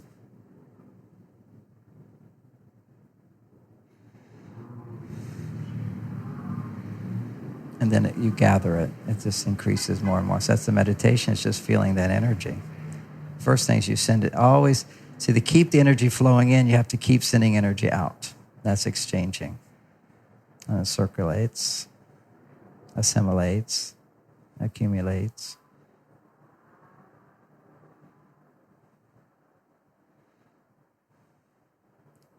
I don't know how this comes across on video, but what was your experience? Well, it's interesting. My mind, I notice when my mind gets quiet, because it's like when you're in a room with an air conditioner and you don't notice the air conditioner and then it shuts off and you're like, whoa, it just got quiet. So I'm managing the conversation. I'm aware of different things. And so my mind's fairly active. And when we were doing that, I didn't have to engage anything of thought, but my thought went really quiet, very still. But in my hands, I felt kind of a tingling, like an electricity. That's the first part of it. Eventually, It's coming up your legs. It's coming down your body. It's coming around your body. All these things eventually happen, but you start with constantly sending that. The key to this is you're always letting go of negativity. See, people get caught up being spiritual because they're trying to be positive all the time. So they're in denial of another part of them, which is the blocked energy. Right. So they can't pull in more. Right. So sort of a state of contentment is slow death. Okay. It's aliveness, enthusiasm, happiness, joy, and fulfillment, motivation, all the cool things that we live in. Right. People get stuck. They get stuck in their life because it's too much energy coming in. It becomes uncomfortable. That's why people eat too much. There's too much energy coming in. They're getting what they want. We live in a world of instant gratification. Amazon, I want this, it comes. I want this, it comes. I mean, this is the power of the mind. All this is happening. Instant gratification everywhere. But the problem with that, if you don't get, you're so used to getting more and more. If you don't get it, you get really frustrated and upset and bothered, and so that's all grist for the mill. They go, oh, okay, great, more energy came. Now it's time for me to process that and send that energy out. And you'll see what happens is cut flowers absorb the energy. That's why when somebody's sick, you give them cut flowers. They'll pull negative energy out of somebody. They just love to suck it in because they're not grounded into the earth, so they'll pull it out. See, this is tradition. These things work. You make an offering in the Catholic Church, you'll offer flowers, always around holy people or whatever. They have flowers so that the flowers absorb all the negativity that's coming out of people. Okay? Whoa. Because you have to realize when you walk into a room and you feel good, it's because negativity just came out of you. Energy just came out. Wow. So that's a Taoist way of understanding. It's a Hindu way of understanding it. It's a way of, but you just see the traditions everywhere.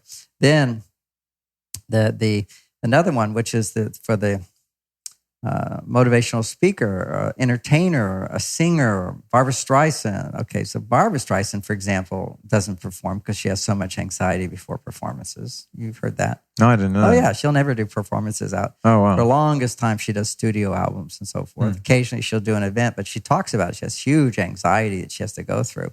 Where that comes from is all the energy that comes at her. Everybody thinks she's fantastic, and she is. She's got a channel of the angel music, flows through her voice. So all the energy comes to her. Once she's flowing, energy's going out, energy's moving. But as soon as she's off stage, can she continue to send that much energy into her life? So typically with opera singers and whatever, traditionally, you throw flowers at them. And you go into the VIP room, flowers everywhere. Because the flowers help to absorb all of that energy that's now blocked because they're no longer sending that energy out. If you look at Michael Jackson, he said the only time he was happy in his life was on stage singing. Because when you have a talent, okay, and you're doing your talent, the divine energy is flowing through you. Genius is God coming through, or God energy, whatever you want to call it. And it's flowing through. Okay, so now the energy is coming through, all that energy is flowing through, and now all this energy is flowing back. Okay, everybody's appreciating it. That's energy coming to you. Now you go off stage. What do you do with all that energy that's come to you and still comes to you as everybody's walking away thinking how wonderful you are? That's energy that comes at you. And how do you deal with that if you're not sending the energy out? Now, for me, I have to pray for hours to all the people who read my books. And when my eyes are closed, not all the time, but sometimes, I just start seeing faces. These faces. Who are these faces? Finally, I figure out these are all the people reading my book, thinking about me and saying, oh, John Gray helped me. So my meditation is I I pull in the divine energy and I send to all the people who read my books, take my seminars. I start with my family members, whatever, then all those people. And you have to just send that energy out until your body's at peace, because it's more energy than I can be using. And that's the whole thing to this. If you call on energy or energy is coming to you and you don't use it, then it's blocked in your body. But that block's good because it helps you get in touch with whatever emotions come up. You can decharge. And emotions are the most powerful way to decharge the blocked energy. Even for people who can't feel energy, that's why therapy can be helpful sometimes. If it helps people get in touch with emotions as opposed to just talking about problems, actually feeling the emotion of the problem. Right. And then having someone listen to and connect with your emotion. What the therapist is doing then is actually pulling the energy out. If you're in pain and I feel your pain, compassion, I'm actually pulling the energy out of you, sucking it in and sending love back. So there's exchanging. And that's what the natural healers do. A lot of natural healers get sick. You got to go. And what you kind of said before, a lot of these guys have natural talents and a lot of energy comes to them, they become popular, then the energy gets blocked. Mm-hmm. That's where the dark side of these guys comes into play. Right, That's what happened to Sai Baba. He did bad stuff. And the fake Sai Baba, the one that, but people feel glorious in their presence. Okay, right. Why? Because everybody's putting on a pedestal. Okay, so all the energy is going to them. So you just go in sync. It feels so good to feel devotion, to feel love, and to feel light. It's energy going out of you. And why would energy going out of you be good? Because it's the blocked energy. You're letting it go. Right. And they've learned how to suck the energy, and then they can give it back. And then when they gave it back is through miracles. That probably explains the phenomenon of cult leaders, where you're looking at their prey, their victims, nefarious leaders, right? And you're thinking, God, how could those people be so gullible? Like, who would ever fall for that? This guy's obviously dark energy, but that's what it is then. They just feel so good because they've got their own dark energy. It gets released. Right. And so you feel this, I feel so light as a result of being around this person. And they have the ability, this third eye center, which is they're born with it. There's a wonderful system of astrology called human design. Yeah, yeah. And human design you believe in that? It's fantastic. Oh, cool. All these things have is how you interpret it, of course, sure. Is the accuracy. But the reality is, it's clearly, I'm in that system. I'm a generator. I'm generating all the time, just generator. But I'm not a manifester, so I always have everybody doing stuff for me. So I always feel like I'm, I got editors of it, but I generate. Always just give me something. I'll create something more out of it, and it's very on the track for many people. Yeah. But the idea of that is that we come in with these channels that are automatically open for us, and there's others that aren't. And we depend upon other people to have that connection. So for me, for years, as when I started teaching my own seminars, after I left Maharishi, and that's back to my story again. But I was actually going to take it back there. I had seminars around the country, but no matter what we did to promote them or not promote them, usually about 30 or 32 people came. It was like classroom size, so you don't need a mic. And that was just sort of some magical power. And I just gave up worrying about it and say, okay, this is great. I always grow, and I'm about helping other people, but growing myself.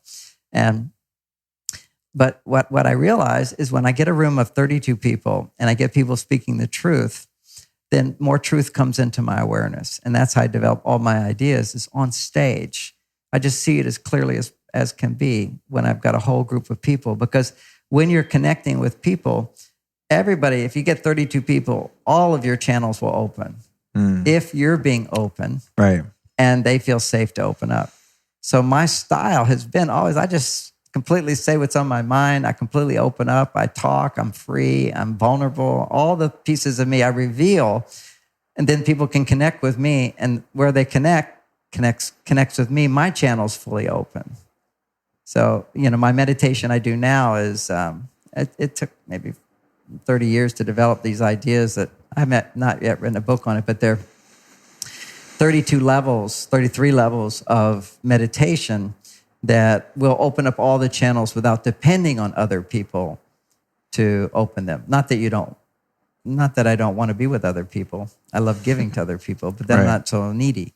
You can do it all yourself, then you come from a place of energy flowing in service. And that's sort of the ultimate goal, is always selfless service, Right. but fulfillment at the same time. We'll be right back at you after this brief but important announcement. All right, here's the deal, guys. I've been into the health and wellness scene for 22 plus years now. I've seen a lot of different supplements come and go, a lot of different devices and modalities come and go. One that I found last year in 2017, I feel is never going to go, and that's called red light therapy or photobiomodulation. You can go back to episode number 169 of the Lifestylist podcast and learn all about it, where I interview the founders of Juve.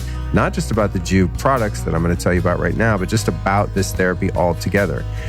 There are thousands of clinical studies on red light therapy. So if you're serious about your health, it's hard to ignore that research and hard science. This is not woo-woo stuff. I'm into some woo-woo stuff. Nothing wrong with that.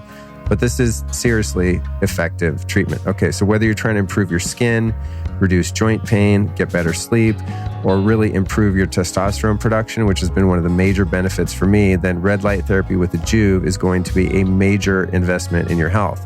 So I use my Juve religiously. Now, I use my Juve religiously, but I really miss it when I travel. I mean, the thing's like 5 feet tall or something, so it sits here in my office when I'm gone, and I really miss it. I want to hug my Juve. So that's why I'm super pumped about their new handheld device. It's called the Juve Go, and it gives you all the same Juve red light power, but it fits in the palm of your hand, so you can take it anywhere. And you can also kind of use it, spot use it, like in certain areas. Like for guys, I'll just give you a little hint. If you're trying to raise your testosterone, you use it down in the nether regions. I know it sounds weird, but that's what a lot of the science is actually about. So to check out the Juve units, whether it's the modular ones like I have or the handheld, all you have to do is head over to juve.com/Luke. That's JOOVV.com/Luke. And once you're over there, you're going to see a special bonus the Juve team is hooking you up with if you're a listener. So just use the code Luke at checkout and you're going to get a free gift. So that's juve.com/Luke and use the code Luke at checkout. In all the years I've been into health and wellness, I've seen so many trends come and go. And a trend that I've seen a lot over the past couple of years is this whole phenomenon of matcha tea, right? Well, it's not new. It's kind of new to the West, and it's become really trendy. And that's great. I love me some matcha green tea. Good stuff. You've got a little bit of caffeine, but it's kind of balanced out by the L-theanine and the EGCG, the molecules that tone down caffeine to make it not that potent. But the thing is, you don't really know where you're getting it from, and you have to make your own drink. So you got to add your own fats if you want it, and it's kind of a pain in the ass.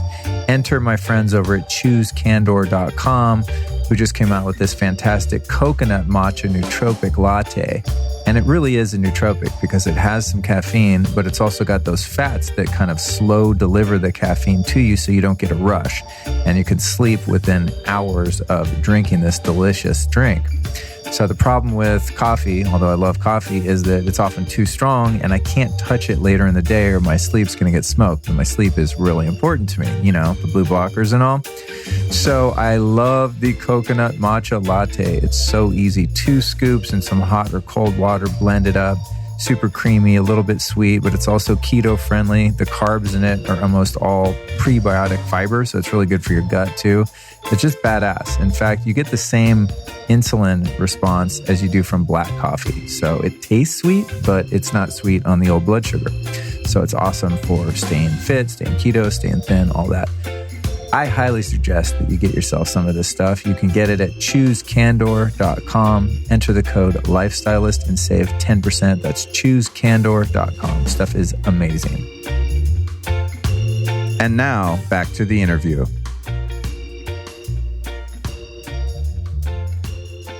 Well, that takes me back to the TM, Transcendental Meditation.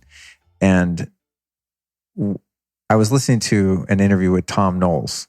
Oh, Tom's great. We're friends. Vedic meditation teacher. And he was telling a story about how he eventually, I'm not sure if I had it exactly right, but the essence of the story was that you had been Maharishi's assistant and Tom was around also. And then at a certain point, Maharishi just called him up and he was the new assistant. That's how I remember the story. Did something like that happen for him? That wasn't the way it was for me. Okay.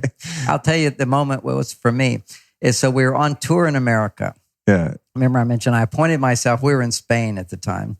We were having big courses there. There was like 3,000 people all meditating all day long, doing classes. And I'm his assistant at that time because I kept everybody away. And then he was invited on this America tour of 7 cities. And I did not have a lot of money. And so all of the VIP people would come and ask him, oh, can I come? He'd say, best to stay, best to stay. He didn't want to travel with a bunch of entourage. It's a big trouble when you're airplanes and worrying about everybody. So I got his plane ticket. So I just bought one for myself. I didn't ask. Otherwise, he could have said best to stay. Right. So I didn't ask. I just bought my own ticket. But I didn't have the money. I thought, how do I get a ticket? Well, at that time, this is 1969, 1970 or something, there was this special tour ticket you could buy in Europe called Tour America for $125. Tour America, $125. And so as long as you did it in a circle all around America, and that was tour was, so I could fly with him the whole way on my little tiny budget that I had. And I had no money for food, just a little bit money left. And I didn't know where I was going to stay, but I did it anyway. And I remember when I sat next to him on the airplane, he just smiled at me. How did you get here? But he was quiet because I think he just saw himself and me, very ambitious. And we arrived and we were in the hotel. I couldn't afford these fancy hotels, but we always got him a suite. And the national leader would pay for the suite. And I was the assistant helping everything. And so I would just put him to bed. He'd go into the sleeping room and I would sleep in the other part of the suite without anybody knowing. And I had all my suitcase in the bathroom there. And somehow in the plane, my protein powder that I was traveling with, that was my main food, was protein powder. It had popped open in the suitcase. So I was cleaning up this mess and he walked out and he saw it. He looked at me and just smiled and went back into his room. So he knew I was sleeping in his room. He didn't say anything about it. Yeah. And then we went to the next city. The other assistant would now come back. He was a big shot. He said, who are you with the keys? I said, I'm the new assistant. No, you're not. Take the keys. So I gave him the keys. And about 30 minutes later, a messenger comes, says, Maharishi wants to see you. And he brought us both in the room. And he says, okay, want you both to be on a schedule. And that was the first time he said, I'm the assistant. It was like I was the little Velveteen Rabbit. You know the story? Where the rabbit finds out, the little boy says the Velveteen Rabbit is real. Oh, okay. And he goes, I am real. So I just remember that moment, He says, yes, you're both my assistants now. He just says, and I want you on a schedule. I was so happy inside. Now I'm official. And then he said, who wants the morning and who wants the evening? Now, that was a big moment. I thought, oh, I love the evening. Then I could meditate all day and then do the evening. But that would be the easy path. I will do the difficult path. I'll be disciplined. And the other guy, I said, well, I'll do the morning. He says, I'll do the afternoon, because he's like rich, easygoing guy. And so I felt like so courageous. I'll do the harder job because I'm so devoted. But anyway, the point is, the next day I realized that all the instructions of the day were decided on my shift. So when he came on his shift, I gave him all the instructions. Oh. So now I was the big boss. That's funny. That's funny. It was a fun time for me. And I was a good meditator. He really, in all the TM centers, I think it's still there, the levitation picture they have in the TM centers. They got my picture up there and my brain waves during that time. I was an exemplary meditator. And the levitation was bouncing. We all thought we were going to fly. It was bouncing. And you felt the Kundalini energy. You felt enlivened by it. You felt fabulous by it. Your body shake. That's all. The shaking is a stage where the energy's flowing around the blocks. Okay, so you got blocks in your body. If you can just be like this and the energy just swells out, that's because you have no blocks. But as soon as it hits a block, then your body wants to shake and have the energy move around it. You can also, if you can identify that block as a feeling, a negative emotion, a limited belief form, you can then send that out of you. So, but these are all different stages of the meditative process. Shaking is a good thing if it's happening automatically. They're called kriyas. So your body just starts moving different ways. Right. But then you get beyond that where you can just be. So what is the story, John, of Tom Knowles and your eventual exit out of that role? Oh, my exit out of that role, which was door boy, I didn't exit. I mean, I was always... He put me in charge of every department. it's again, when I was growing up as a kid, it seemed my mother loved me more. I have 6 brothers, 5 brothers and a sister, so all these kids. I'm all rich and famous, and they all say, oh, but that's because mom loved you more. I said, that's ridiculous. Mom loved all of us. And they said, no, she loved you more. So my mother was still alive. And so we went in. I said, well, let's go ask her. And she said, oh, all her children are there, 7 kids. She said, oh, I do everything I can to show you how much I love you equally. It's just Johnny, he makes you love him more. I didn't know any of this as a kid. Yeah. They were aware of it, and they were really jealous of me. So a lot of tormenting went on with me. They were the older ones. I'm number 5.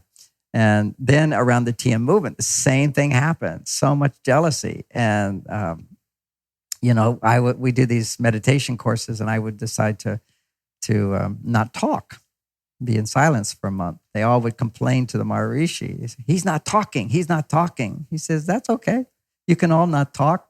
Really? We can all practice not talking? One day they cannot talk. They're back talking. And I would fast for long times. And he was, oh, it's okay. You want to all fast? You could fast. Nobody would fast. It's very ambitious as a yogi. And so he, no longer being at the door with him, then I would still meet with him, and he put me in charge of each of the different departments.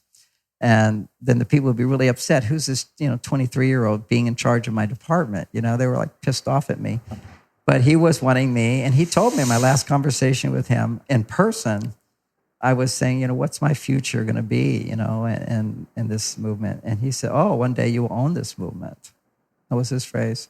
He was preparing me as one of the people to take over. And that was my last conversation, because I left after that. And he called me looking for me, and I wouldn't call back. I just said, I knew that if I talked to him, it'd be kind of like saying no to my father or something. I didn't want to do that. So why did you decide that it was time for you to move on to different interests? Well, what happened for me, it was a lot of things happened. One is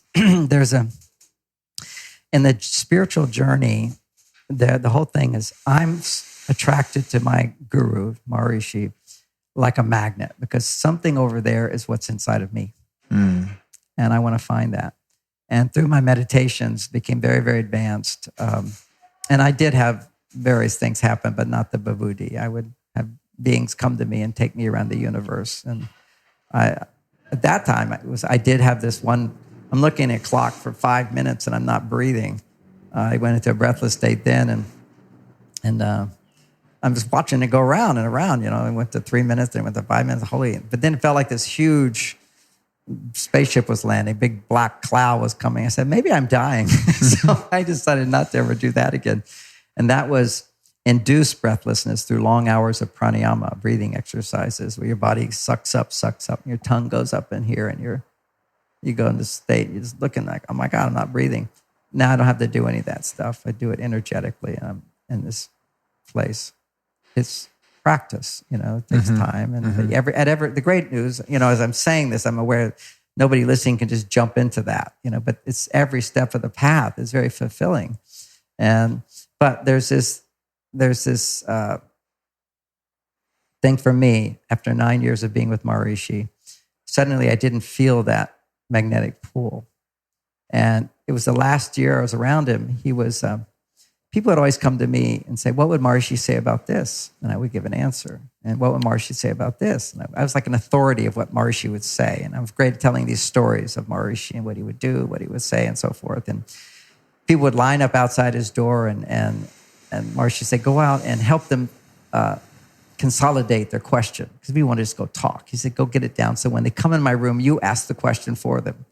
Then it doesn't waste time. He was like, what is the question? So I got very good at getting people to the point, bringing him in, hearing his answer.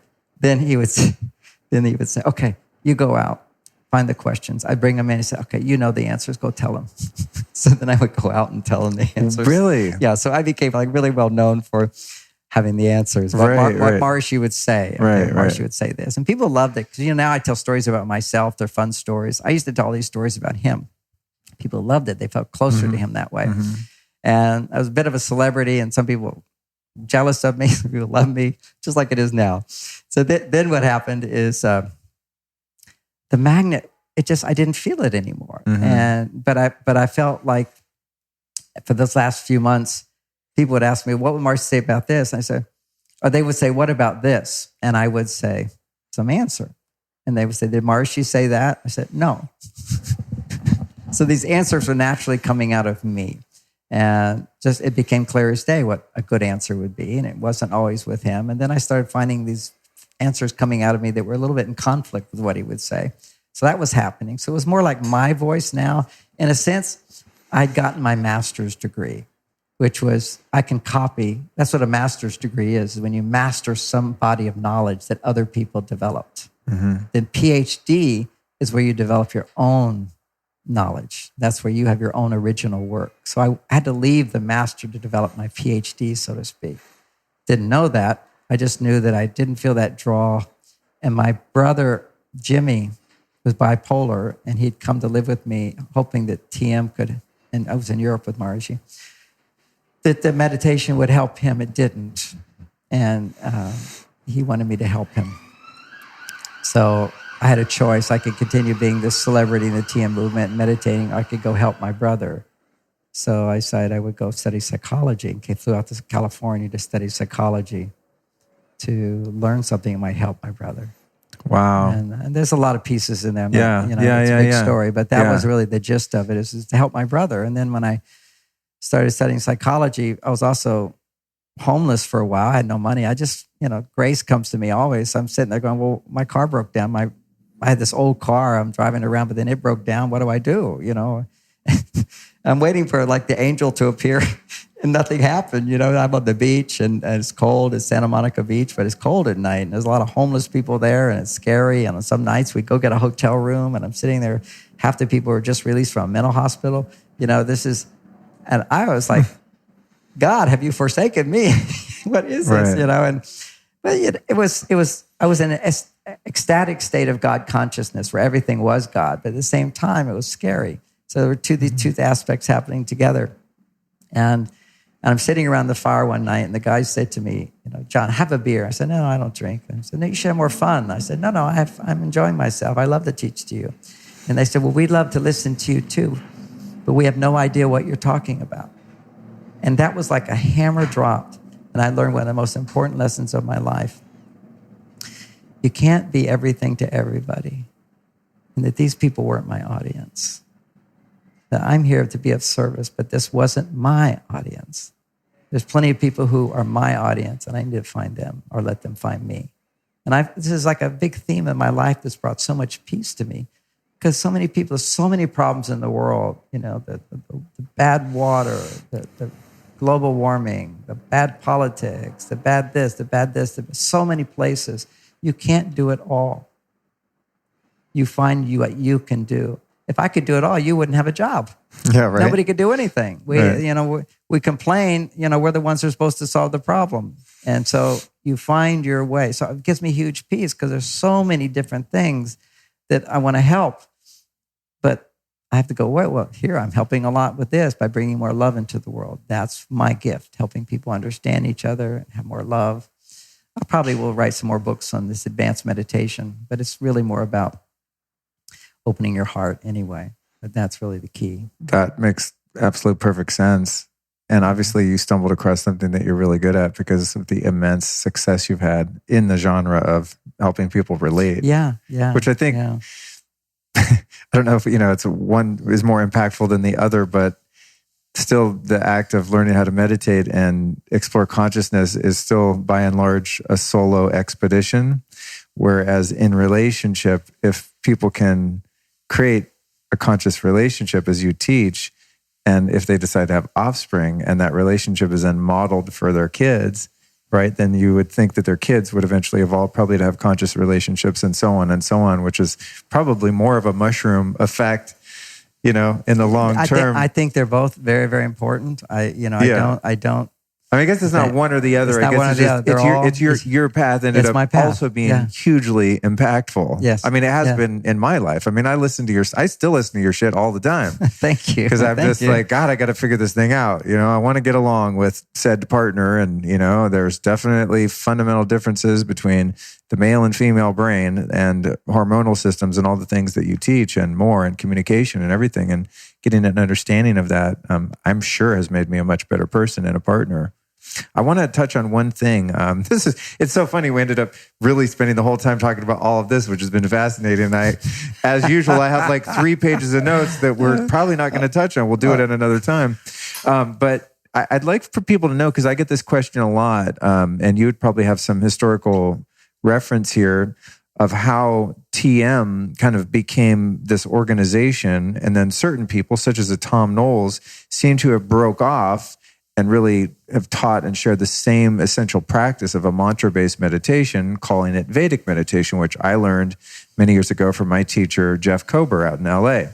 And I practice it every day still. It just, once I learned, got my mantra stuck. It's such a great program. There's nothing I would do, but people always go, what's the difference between TM and Vedic? And I don't really know, except the organizational principles of how the teachers operate seems to be different. Do you have anything you could... The same technique. It's the same thing. It's just which one you resonate with. Got it. Ones, I think Tom's is cheaper, but they're both quality programs, very quality programs. TM is a really good introduction to the whole thing. And I talk to people who've I've been doing it 50 years. I mean, I meditate 50 years. I don't do the TM technique because it's an earlier stage of the process. It's learning to create samadhi. You repeat a mantra. Okay, a mantra is a resonant frequency. Okay, so there's these called bija mantras. They're like ring, ring, ring, and something like that. Mm-hmm. So you repeat that over and over. What happens is when you repeat something over and over, it becomes effortless, like driving and shifting gears when we used to do that. You would just, it's automatic. You don't think. So you get into this automatic. So now you're getting in touch with, well, what's doing it is intention. Okay, so you're strengthening your intention, because in the beginning, for a lot of people, not everybody, it's very boring. So you have to strengthen, you got one thing, you're just repeating this mantra over and over. And yeah, your mind's going to wander.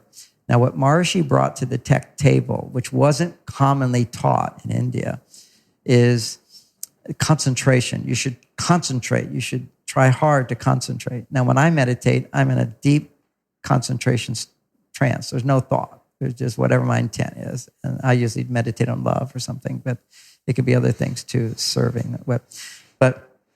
And you concentrate, you're just there. It's easy, but it's always easy because I built up to that. So what was taught in India is what the great gurus would do, is because they do it all the time, they're fiercely concentrating. And if you do that long enough, you end up to be able to do it easily, like a ballet dancer would discipline himself, very hard to do, but then you see him on stage and it looks so easy, and then go home and try it. It's not. So Maharishi brought the idea for the Westerners, which was brilliant. And this is really the distinction, is you repeat the mantra and don't put effort into it. Let it be effortless. And just your whole focus is to notice when you're off the mantra, and then easily come back, just like any other thought. Notice how easy it is to think. You don't have to do anything. Now with a little intention, think the mantra. Think in the mantra. Oh, notice you're off. Effortlessly come back. So the power is training your brain to come back by effortlessly coming back. And so he taught people to do that. And that's the first stage, is now you're repeating and it's effortless. So now when something's effortless, you begin to notice more. What am I doing here? I'm not doing anything. I mean, if we just did this, I'm moving my finger up and down, try it. You just move your finger and look at it. In the beginning, you were doing it, but then you look at it long enough, you kind of go, I'm not doing that. How are you doing it? See, how are we doing it? We just had an intention and it does it. Okay, so this is how the world is, really. We just intend, but we think we're doing it. Mm-hmm. So you just keep repeating it. And what happens then is, then the mind starts to notice the gap between the two mantras. Ding, ding. There's a gap in between. And the gap is where that sound came from. That's the self. Say, who's thinking? Okay, where's that coming from? The mind goes, oh, there's a space in between. It just naturally happens. Your mind will start being drawn into that space. At that point, the second stage is you're sort of feeling like you're witnessing, and now you start to feel like the mantra's coming out of you. it's coming out of that space. So it's no longer the space is following between mantras. Now the space is there and mantras are coming out of it. And then the third stage, this is samadhi. One's called Dhaarana, that's focus. Mantra. Dhyan is a flow. Everybody's talking about the flow today. That's right. Now I'm just witnessing and everything's just coming at me. So that's through regular meditation, 20 minutes twice a day. It's an amazing program that answers people's questions and inspires them to continue doing it. It shows the benefits of it, so there's a clear intention. That's really important. You have to know, why am I doing this? Get a little dopamine into it. That this is what you're going to have. This is what's going to result. And it will. I look at my life, everything, all these wonderful things happen. And they said they would, but you have to connect with the source of that thought. Okay, so now you have this whole model for understanding it, the TM model. But the second stage is now you got to flow. And then the third stage is, if that mantra is flowing out of me, then that mantra is already in me. And that's samadhi. That's where everything becomes more peaceful. Now everything's inside of you. And it becomes more of a stream. Okay, then what you have is then you do all three together at the same time, and that's called sanyama. And that's his cities program as you practice doing sanyama, which is, you could think of something like happiness and feel happier. Some people can think happy and they don't notice anything. But if you can do all those things together, your mind locks into it. You think happiness, you feel happy. You think grateful, then your mind starts more effortlessly feeling grateful. Strong, you start feeling strong. I want to do something, so that you basically can increase the potency of anything you think about. Okay, so for me, what must have been a good, every day for hours, when Men Are From Mars, after I wrote it, I meditated for hours. Men Are From Mars, Women Are From Venus, #1 best-selling book in the world. Men Are From Mars, Women Are From Venus, #1 best-selling book in the world. Men Are From Mars, Women Are From Venus, #1 best-selling book in the world.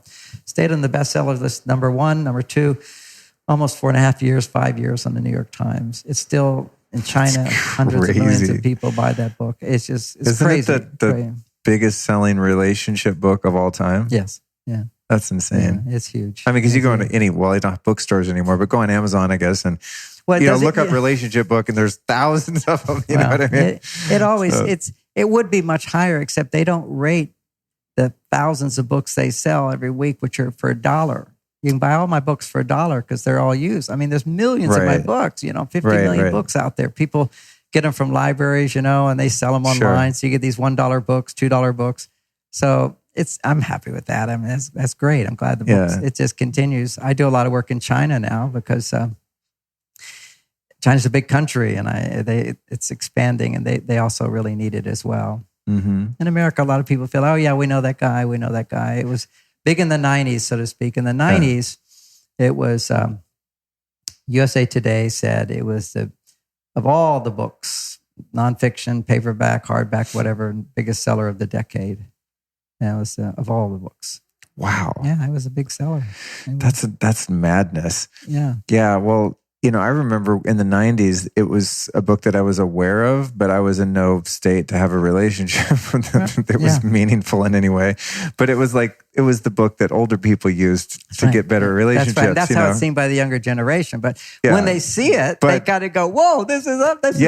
Well, after I think I'm forget I read your book or heard you talk first. I think I might have heard you speak, and I was like, I remember that book. It's this guy. I'm like, this guy's on point. I went back, of course, to read the book. I have the audiobook and a bunch of your other books on audio, and I'm like, I don't care when you were born, this stuff applies, It's universal knowledge. It is, yeah. And because I do a lot of work in China, I'm exposed to a lot of the Taoist philosophy of yin and yang. Sure. You could speak their language there, and it's very in tune with that. If you go to the Tibetan places and whatever, they see these big things. Always the gods are the male and female having sex.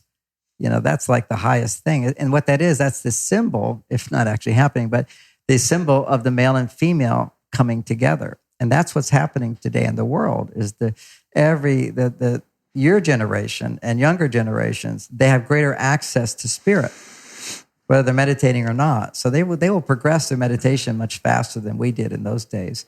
And the greater access to spirit means, I have all the female qualities, or I have access to them. I have access to all the masculine qualities. Okay, so which am I? But you've got this body, which is, if you've got the hormone system of a male, that has to be honored. You always, if you express too many of your feminine qualities, if you're a man, we'll say emotion. Emotion is yin energy, that's feminine. Detachment is masculine energy, analysis. Now, the Buddha primarily taught to men who did meditation. Go to India, the women generally don't meditate at all. Oh, that's very hard for women. Men do it. And he taught it primarily for men. His followers were mainly men when it came to meditation. Not that there weren't some women. And the whole idea is it was helpful to men because you're able to forget your problems. Well, that's the Mars-Venus book. That's the cave. Women, right. You got to understand, it's cave time. Men need to do whatever it takes that you think is a waste of time is anything that will help him to forget his problems. It's a distraction. Yeah. Learning about cave time has helped me immensely, not only in communicating that to a partner, but just knowing that I need that. For example, I used to come home. I was in one relationship and I used to come home and my girlfriend would just want to hear everything about my day and want to tell me about her day right when I walked in the door. Right. And it was so irritating to me. And so I would just kind of, get away from her and go off and even meditate or do whatever. And then she'd resent it. She'd get so pissed off. She's like, you don't care. You're emotionally unavailable, this and that. And I didn't understand what was happening. I just knew, especially if we had been out in a very busy day and I was being very proactive. And then we came home. I just like, okay, I need to get away from you for a while, and from everyone, not just her. Yeah. Get away from people, be by myself, do whatever, just sit and obsess on my phone or anything. Anything. To forget whatever you're responsible for in your life. And that, a long time ago, even in America, if you had a resume in 1950, you'd always put your hobbies. Because hobbies are basically anything which is a waste of time that you like to do. Right. But that's ideal for men to forget their problems. Right. And that's what meditation is. It's forgetting everything. It's letting go. Once I learned that principle from you, then I would start to communicate that. Like, hey, just so you know, when I come home from a thing, I would indicate that was a need of mine and say, I do not want you to take it personally. It has nothing to do with you. I need that time to decompress. And it's been really successful to be able to communicate that. Oh, it makes it so easy. So then your partner understands and they're like, oh, he's doing his thing. Okay. It's his cave thing. Men and women, he's from Mars. We're different. Yeah. And then they become habituated to that and understanding of that. And I just do my thing and I come back a much better man. Yeah. Because I took 20 minutes, hour, or whatever, and just went and just zoned out. And I'll let me expand cave to the Beyond Mars and Venus book. If ever you get in an argument, what happens is man will tend to instinctively want to back out. Just, this is a waste of time. I'm out of this. She will engage him and pull him back in with questions. She'll follow him. And that's really where a lot of the bad stuff happens, is when he doesn't get his time to pull away. And he needs to learn how to do that. But she needs to learn also to not want to engage. Because whenever you have conflict, here's a couple who love each other. Connection is fulfillment. And conflict is separation. She just wants to connect. But at that time, connection is not the right thing you need to do with him. He needs to detach. And now we know that go to the cave, forget his problems, feel good, then come back. Now we understand hormonally, which is Beyond Mars and Venus, when a man starts to engage in an argument, his testosterone levels are converting into estrogen, emotion. Yeah. He's starting to get defensive, argumentative. And emotion in men only arises, negative emotion, when there's a cortisol response happening in his body. He's getting in a defensive posture. When you're in a defensive posture like that, blood flow stops to the front part of the brain where you can actually hear another person's point of view. You become attached to your own point of view. I know. You have to just get, she can't hear anything from you. And what you're going to say is not coming from your heart either. And you got to stop it. And I remember the day with Bonnie, my wife, Bonnie, when I did this the first time. I said, look, we need to stop talking. I need to take some time and we'll talk again. And I walked away and I could just feel her. Oh, he's leaving me again. That sort of, you feel guilty. You've hurt them. You've run away from them, whatever.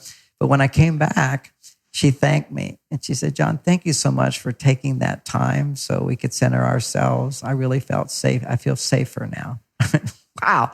So that freed me from this guilt thing that men also have put on them for wanting to take their time.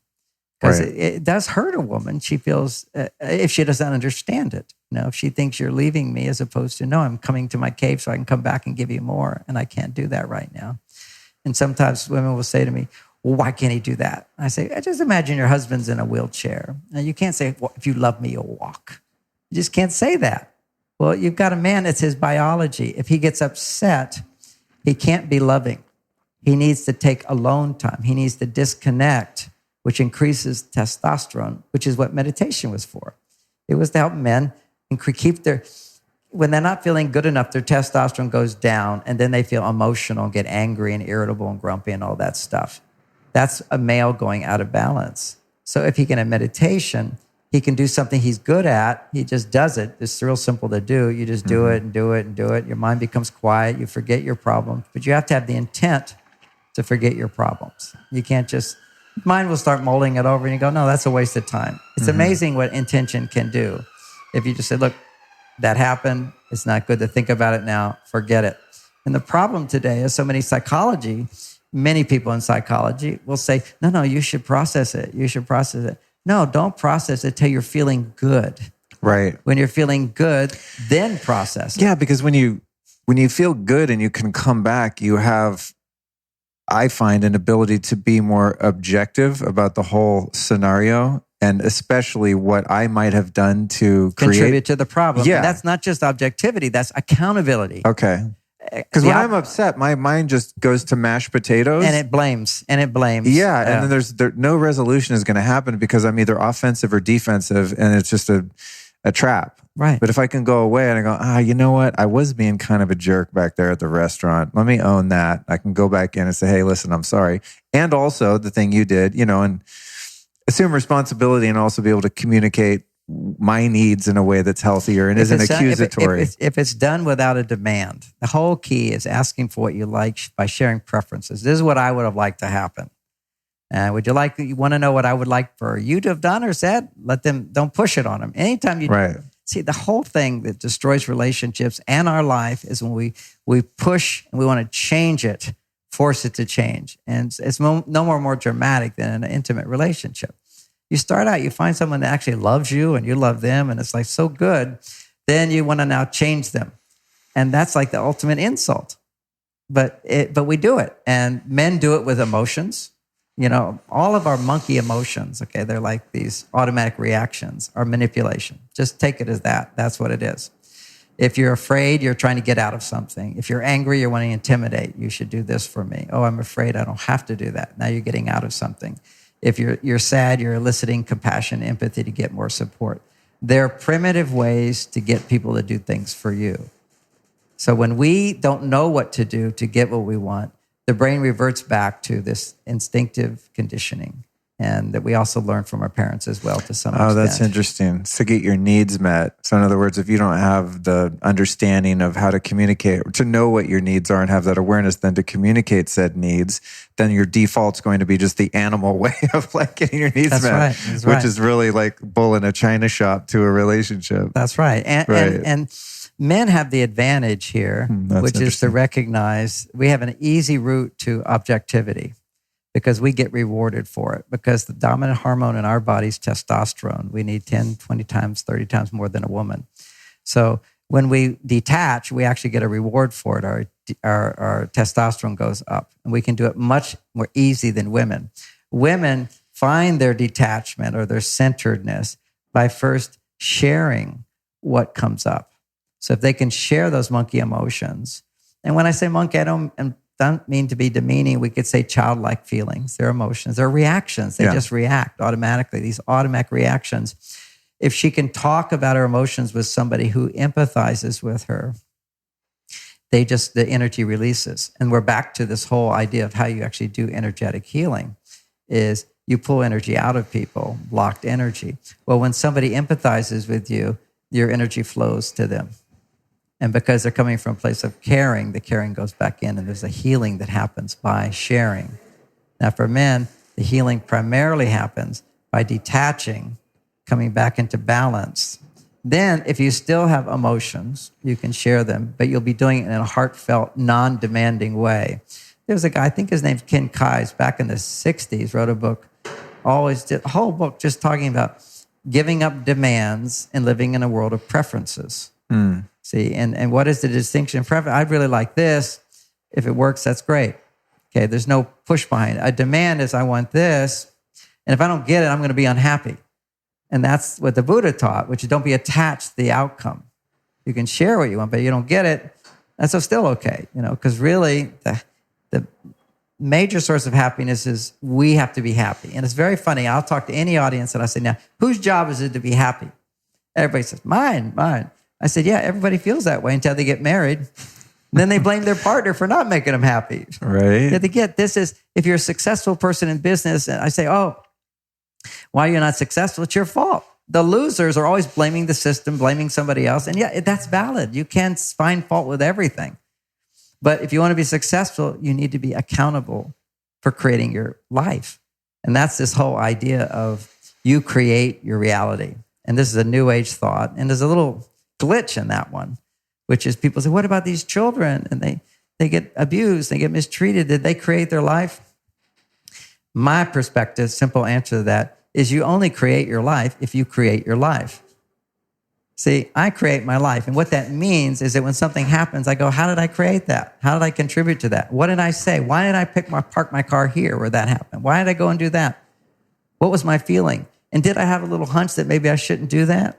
Or what was my little greedy desire in there wanting to take? Do some self-introspective, and you'll realize that every time you go off track and don't get what you want, there was a way you could have avoided that. And if there wasn't, then you're not self-aware. So if you're not self-aware, you don't create your life. It's just happening to you. The universe is happening to you. Now, that's the answer to that. So yeah, nobody creates their life until they're 100% accountable for everything that happens, which means there's absolutely no drop of victim inside of you. And every negative emotion is victim. Now, what that means is that you can embrace, you're still going to have this monkey brain. A big portion of our brain is like a monkey's. Their emotions are going to happen. So that's a reaction, but you don't use those emotions to change others. You use those emotions to change yourself. So that's the secret of how women can communicate to men without men getting argumentative, which is, I just want to talk about this. It's not a big deal. That's $1 million phrase. I can already, if you preface it that way, I'm like, oh, I can listen to you now. Absolutely. Absolutely. It's like, it's $1 million phrase. That's it's not amazing. a big deal. It's not a big That's amazing. So it's $1 million phrase. It's not a big deal. If women learn that, and that women walk away, but they always will say, what if it is a big deal? I say, okay, yeah, we're always going to bring up he cheated on you and it's a big deal. Then you tell him, this is a big deal. Let's go get help. Right. Because he's not going to hear it if you just dump it on him. And what's interesting, if the issue is a big deal in a man's mind, he'll be very attentive.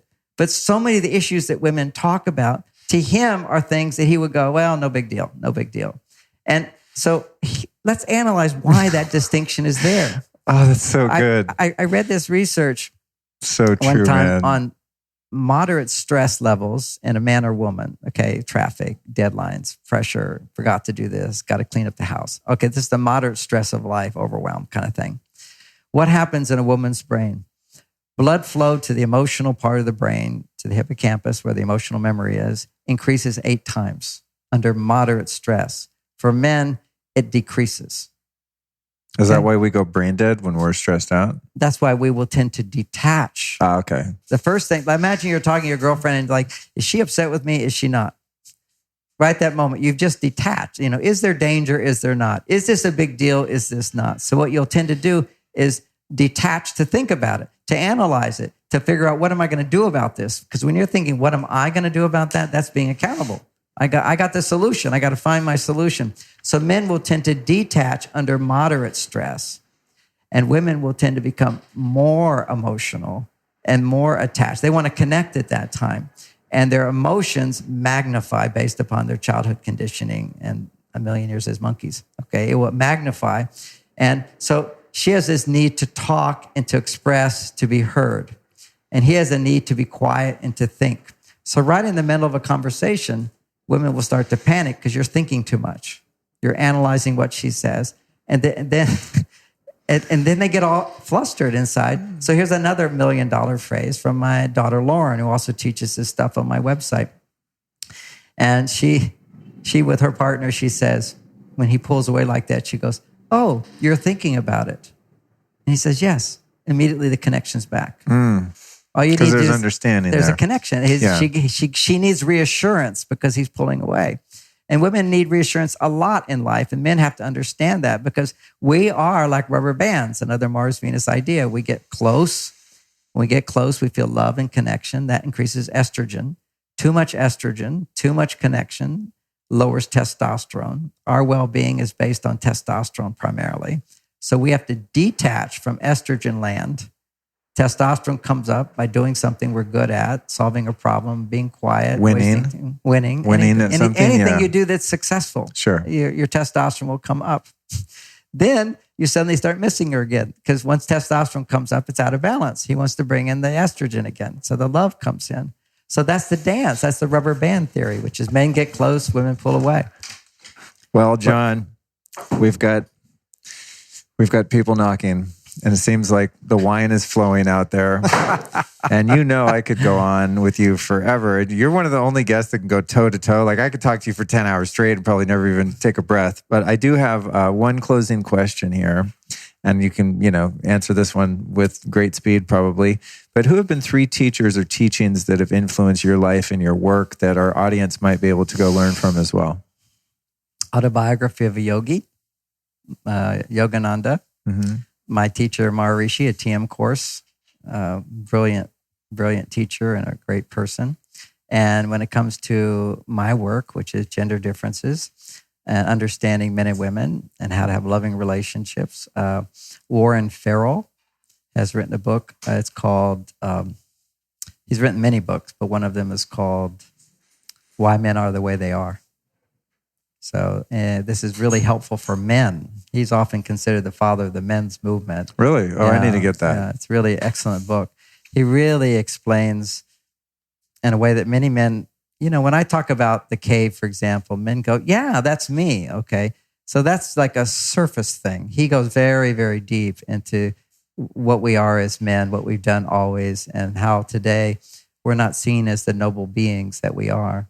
If you look throughout history, we're the ones who gave our lives. We're the ones who did the dirty jobs, the dangerous jobs, the difficult jobs in service to the women and our children. And we're noble beings. And, every group of people, there's always going to be a few bad apples. And Sure. There's too much emphasis on the bad apples and not the good guys. I agree. And thank you for not being politically correct and stating that fact. We're at a place in culture right now where men are very demonized because of the few bad apples. And I'm always like, hey, over here, me and all my friends and most of my guests are pretty conscious guys. We're doing good stuff in the world, even the white ones, okay? Like the problem is some of the bad guys do the same things as the good guys, like go to their cave. So let's say a woman's with a bad guy. He goes to his cave. She thinks now any guy that goes to his cave is going to be a bad guy. Wow. So there's a confusion there because the bad guys still do a lot of these guy things because they're guys. Right. But actually they're overly feminized. That's the weird thing. They're more emotional. They get angry. They want to fight. They want to be cruel. They want to be mean. That's estrogen in their body. That's like in the Beyond Mars and Venus book, a major takeaway revelation for men, which is when we're angry, it's not masculine. It's only when we lose control. See, masculine is, I'm in control. I got this. It's that big statue of David. He's got his slingshot. He's checking out the giant. He says, I got this. That's pure masculinity. I got this. And come on. And it's when you're angry, you're losing your masculinity. You're losing your power. You're becoming a powerless person, insecure person. And every man wants to be powerful. That's who we are. Masculinity is power. Femininity is love. And we're a mixture of both. And when we have too much of the imbalance, that's where all the dysfunctions come out of men and the dysfunctions come out of women. And it's never just one side. It's always both sides. And sometimes the side is you made the wrong pick because you're out of balance. I'm not going to say there aren't real victims in this world. There are. Sure. But after you've been a victim, you come back to, okay, how was I accountable for that? How could I have avoided that? How can I avoid that next time? Where was I not looking? There were signs, there were tells, and I didn't see them. And now I will see them. And there's a better way to do it. And then you don't feel like a victim anymore. But when I talk about the emotions as being sort of this monkey-like thing, they're also the doorway to the soul. Okay, but it's the soul telling you that your thinking is wrong. And emotional pain is a part of both men and women. It's just we process it differently. And when a man can take his time to let go of what's bothering him, then he can feel his pain, but his heart is open, and there's always a lesson in it, which is, how did I contribute to this? How can I solve this? Amazing, dude. Yeah. Tell us where we can find your work online. Oh, so that's great. And we didn't even get through the nutrition stuff. Know, dude. It's so funny. Literally, I have 3 pages of notes because I love your site, marsvenus.com, right? Yeah. So I'll just say it for you. But you have one thing that's really cool about your work is that you're really into nutrition and like what we now call biohacking, but you also do all this work in psychology and personal development and relationships. And so one of my favorite things about your site, and I kind of mirrored this in a sense, is you have all of your teachings, but then you also have this great store of all of these nutritional supplements and stuff, some of which you make and some of which are just your favorites. And I did that too, because people always ask me like, well, what's your favorite thing for this and for that? And I'm like, you know what? I'm just going to put links to it all on my site. And your site is a really great resource, not only for these types of teachings, but also your store is amazing, like the lithium orotate. Yeah, let's talk to 1 minute on that one. Hey, just because I'm walking up here, okay. I'm walking in here for the interview. And this guy walks up to me and says, John, can I touch you? He says, I'm your fan. I said, well, thank you. And he says, I watched your video. I saw you talking about lithium orotate. Changed my life. This is something I've been promoting for 18 years, lithium orotate. And it's lithium is given to bipolar patients. I learned about it because my brother was bipolar, as I mentioned before. That's right, yeah. And what the doctors give for schizophrenia is lithium carbonate. Now, lithium carbonate in a very high dose will take away the symptoms of schizophrenia, but it will have side effects of taking 500 times the dose of a salt that your body needs. So imagine you had 500 times or 100 times the dose of magnesium. You die of dehydration and diarrhea. If you had salt, 100 times the dose your body needs, you'd have a heart attack. So anything in those high doses is going to have side effects. So everybody's afraid of lithium because psychiatrists give lithium carbonate in high doses. A German doctor, Dr. Nieper, discovered that he could bind the mineral with a delivery system that's more efficient, which is a substance in mother's milk. And that delivery system, you can take just a little bit, 4.5 milligrams, tiny bit of lithium, a mineral like salt, whatever, bind it to uric acid. It will cross the blood-brain barrier and the body can utilize it. It's something the brain needs to balance our mood. It doesn't suppress mood at all. It balances mood. And when you take it, you don't even notice so much that anything happened. You just notice you're not repeating your thoughts and you're not feeling anxious. And a lot of the stuff that's not you just disappears. And I won't say it does it all, but there's a lot of people who are like trying to have more love in their life. They're eating better and doing good stuff, but they're still not getting the results. Mm-hmm. And often it's because they've depleted themselves of the lithium and the body can't come back into balance. And then there's all these, and remember it's the lithium orotate. Right. And rarely do people talk about this because there's no profit in it. It's the cheapest thing you could buy online. It's like $8 for a 3-month supply of this stuff. There's just no money in it to pay for marketing, whatever. But, I do this also just to teach the information. So it's such a good product that everybody should know about. And you don't hear about it. People just go, why could something be so good? And also, it's not a drug. It doesn't create an altered state. It has no side effect at all. But if you were to take anything in massive doses, like the whole bottle, you'll get a stomachache. Sure. That's pretty it. Sure. And you wouldn't want to do it again. Yeah, I like it. I remember hearing you talk about it and I started ordering off your site. Actually, I'm out of it right now, but it's one of the things I take all the time. It's kind of in my top 10, It's such an easy one. Yeah. And I also have at the site the superfood shake. I'll just briefly talk about it. Tell them about the enzyme thing. That was fascinating. Okay, so if there's studies that have been done, if you get a soy shake or a protein shake or a whey protein shake or steak even, or chicken, your body only utilizes, it only can digest about 25% of the protein. Okay, the rest gets turned into nitrogen. A lot of it gets converted into sugar, by the way. But they have a test by measuring your breath, how much of the amino acids were produced, so how much you digested. So what I have is a dairy shake, and dairy is so good for the brain development. Mother's milk is how we develop. So it's cow milk. And cow milk is toxic to the body to a certain extent because it's not human milk. It doesn't have the right balance. What cow milk has is 90% casein and 10% whey protein. Now, That much casein is hard to digest. So people are having more and more difficulty digesting milk. So most people stay away from the milk products. But casein makes dopamine. Casein has all the amino acids to make dopamine, and whey protein has the amino acids to make serotonin. So you're getting your super brain fuel from getting both the casein and the whey protein, but you need in a human balance, which is about equal amounts of both. Men need a little more dopamine, so they get more. In the men's shake, they have more casein, less whey. Women have more whey, less casein, depending on muscle mass. Okay, so you get the right balance. You still can't digest it fully, even though it's the right balance. So what I've done is I put these enzymes in it and minerals to activate the enzymes. And you put 2 scoops of the powder, you add room temperature water, no ice, and you let it sit for 45 minutes. It cooks itself.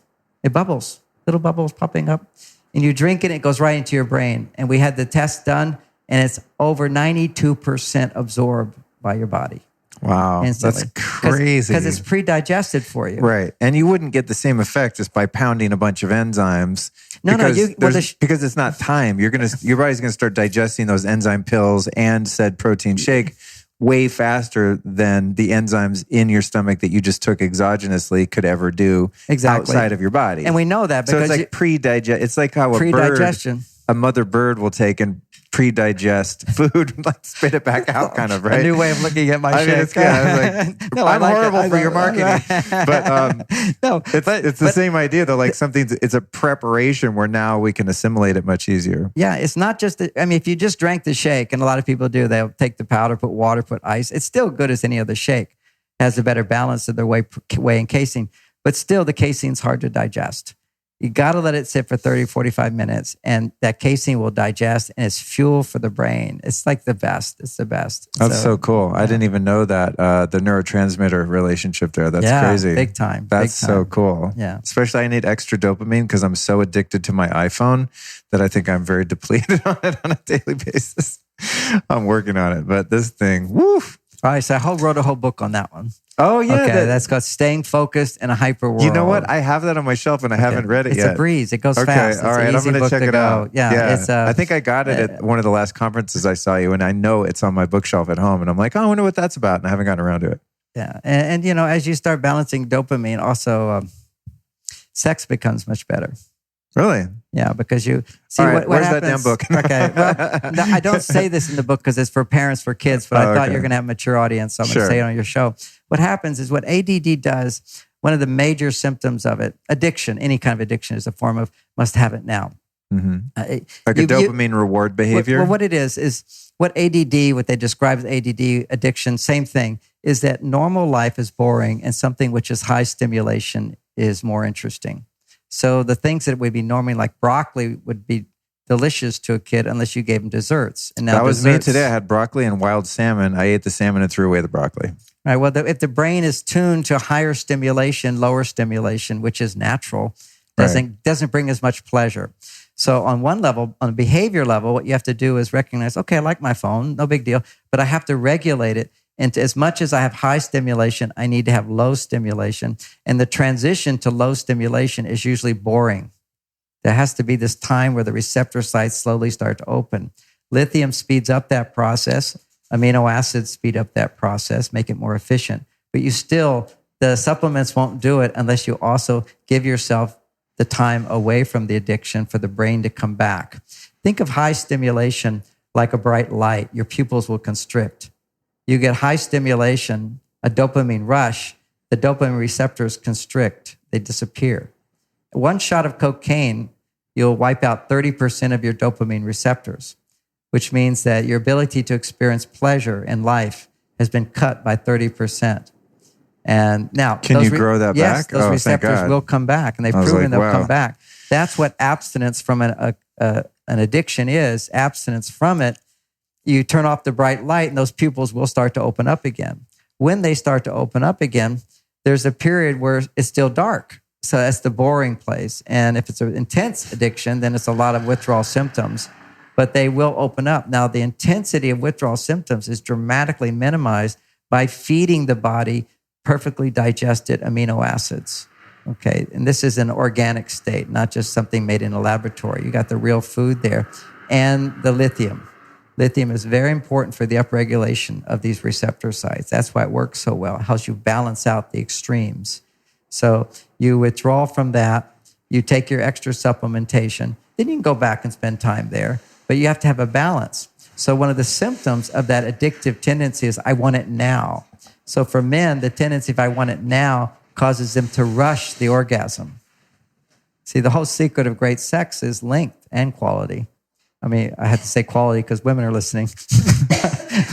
Length is a big part of it. And it should always be the focus on making love. Sex is there to increase the love you feel in your heart. And whenever the pleasure is becoming more than the love you feel in your heart, you need to relax and feel the love. Then come back to the pleasure. And then the pleasure will start to dominate. That means the dopamine's going too high. You have to settle it down again and feel the love. The love balances the brain. Okay. Otherwise, we get in that rush and we want to do it really fast. And that doesn't give the woman the time she needs to get into the rush. You know, if she gets what she needs by a good date and various things, she's already warming up, but still she needs to get to that place where the tension is built up and she wants to release. He already has it too quickly if he has ADD type symptoms. So it improves sex too. It makes it easier to feel the love and to last longer in sex. Damn. And just one other super idea, okay, because you're such a good audience for me. So you're just like, listen, you're drinking it up. So let me just do one more. I love it, dude. Okay. I love it. So here's a dilemma that I love what I do. Yeah. Really. So cool. I get it. So do I. We're gonna be here all evening. Okay, so this is just one other quickie I throw in. Japanese did a study, and they found that with men, that if they ejaculate on Saturday night and they don't ejaculate for 6 days, then on Saturday night, their testosterone levels prior to having sex double. Okay, now this is like a testosterone booster, is not ejaculating for 6 days. Now you can also have sex during those days as long as you don't ejaculate. And that's learning to do that. But for couples, often the sexual interest declines because after a man has sex, 2 days later, generally he'll have sex again. Then on Saturday night, he's still going to have mediocre testosterone, average level. It's like if you fast for a day from eating, the next day, what does the food taste like?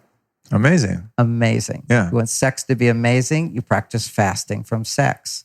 But really what you're fasting from is ejaculation. So that's a training for men to learn, which is how to be aroused and not always have to release the tension. And the way you do that, it's hard if you've got ADD type symptoms. You want it now. Your body just goes for it, grabs for it. So you have to go in these waves like this. And the waves, and once women start getting excited, they start rushing, they excite you and it's all over. You have to control her. Don't give her what she wants right away. And so men need to have that confidence. You have to regulate the energy here so that you keep, your energy rises in a wave. And then this is Masters and Johnson now. There's arousal and there's breathing. I mean, a lot of people start sex, even they're not even doing heavy breathing. Heavy breathing, according to Taoism, is the first orgasm. Just let yourself go into, this is amazing. My breath is taking over. My body's being taken over by these feelings. Just notice that, and then the kissing, and the kissing shouldn't even do anything down south. You can touch around everywhere, but need to have the good tongue action. They talk about that. Then the nipple action.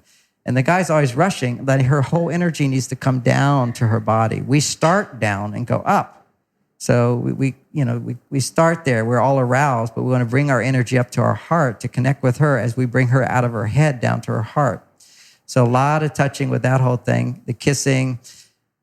Of course, it works better if you love someone. Then you're saying, "I love you," and you're beautiful. I adore you. So, and reasons why you love them, you can say. So, a little verbal conversation is always good to slow a man down. Okay, get you in your head a little bit, so you're not all down south. And this is great. Dude, then you're doing a rise. Now the wave, okay, Masters and John talked about plateau goes up and then it flattens. Now flatten doesn't mean it's not pleasurable. It means that it's not increasing pleasure. See, arousal is whatever you touch, whatever you do, it feels fantastic. Your body says, do it. Then it hits plateau for a certain period of time. For some men in 10 seconds, other men 2 minutes, whatever, somewhere in that range, there's plateau. You're just moving along. It's good. Look what I'm doing here. And then boom, you have this big ejaculation release. What happened is your nature is your arousal is going up. Now it's time to relax, but you don't relax. So you keep going against the nature, which is to relax. So you build up a tension That tension then has to be released, and that's ejaculation, which produces massive dopamine, which then becomes an addiction. So ejaculation is actually an addiction. If you go like this, wave goes up and it goes down, then it comes back up again and it goes down. It goes every time it goes higher. And then you start noticing each one of those little waves is an orgasm without ejaculating. It takes time to build that, and sometimes the beginning a few hours. Okay, so but you start where you can start. If you do too much, you get sore balls. So you got to be careful. That means you did too much. Okay, you got greedy. You got into trying to get really close to that ejaculation, but not ejaculate. You just go like this, and when you go up and down, sometimes then she'll start to want to pick it up and get you excited, because whether women are conscious of it or not, they have power over you. Look what I'm doing to him, and they also run for their orgasm when they start to feel they could have one. They'll rush for it, which is the opposite kind of orgasm. Then she has one orgasm and it's over, as opposed to letting it happen to her, and they'll happen again and again and again at higher and higher levels, till she, her body's going crazy. Then she'll cling to you, all kinds of spasms happen, and then she has the little death. I'm dying. That's the French would call that. But it takes time to get her to that place, more time today than ever before, because women are so over on their male side. They need to come back over to the estrogen side. Woman's estrogen has to double in order for her to have an orgasm. And then it can go even higher and higher. So the wave goes up, goes down, goes up, goes down. And it takes his controlling. So if you start to get excited, men, okay, so this is the thing. You try to stop from ejaculating. You're trying to last longer for her because she's all excited. Don't worry about her at that point. Just slow down. She needs to slow down. If you're overexcited, she needs to slow down, particularly if she's racing.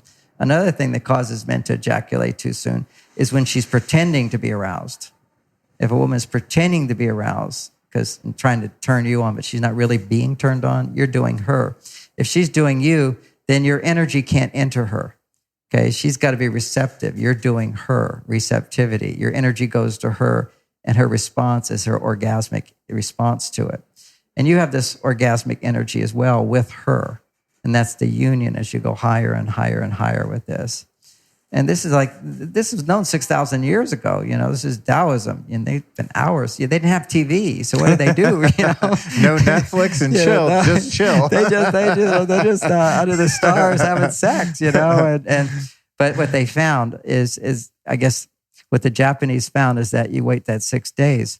So today, it's very common men's testosterone levels are going down and down and down. Indigenous men never have their testosterone levels go down. Now, I've had my testosterone levels tested, and it's higher than when I was a young man. And I don't want to sound like I'm bragging or whatever. Somebody got really mad at me the other day when I said my testosterone levels. but it's because of the sexual practice that your testosterone levels can stay so high. And this whole thing about rising in waves, okay? In the beginning, you can only go a few levels up because you haven't been holding your semen long enough. The more you contain semen in your body, the greater capacity your body has to channel more energy. So it has a function in your body. It allows you to receive more and more and more radiance comes out of you because of that.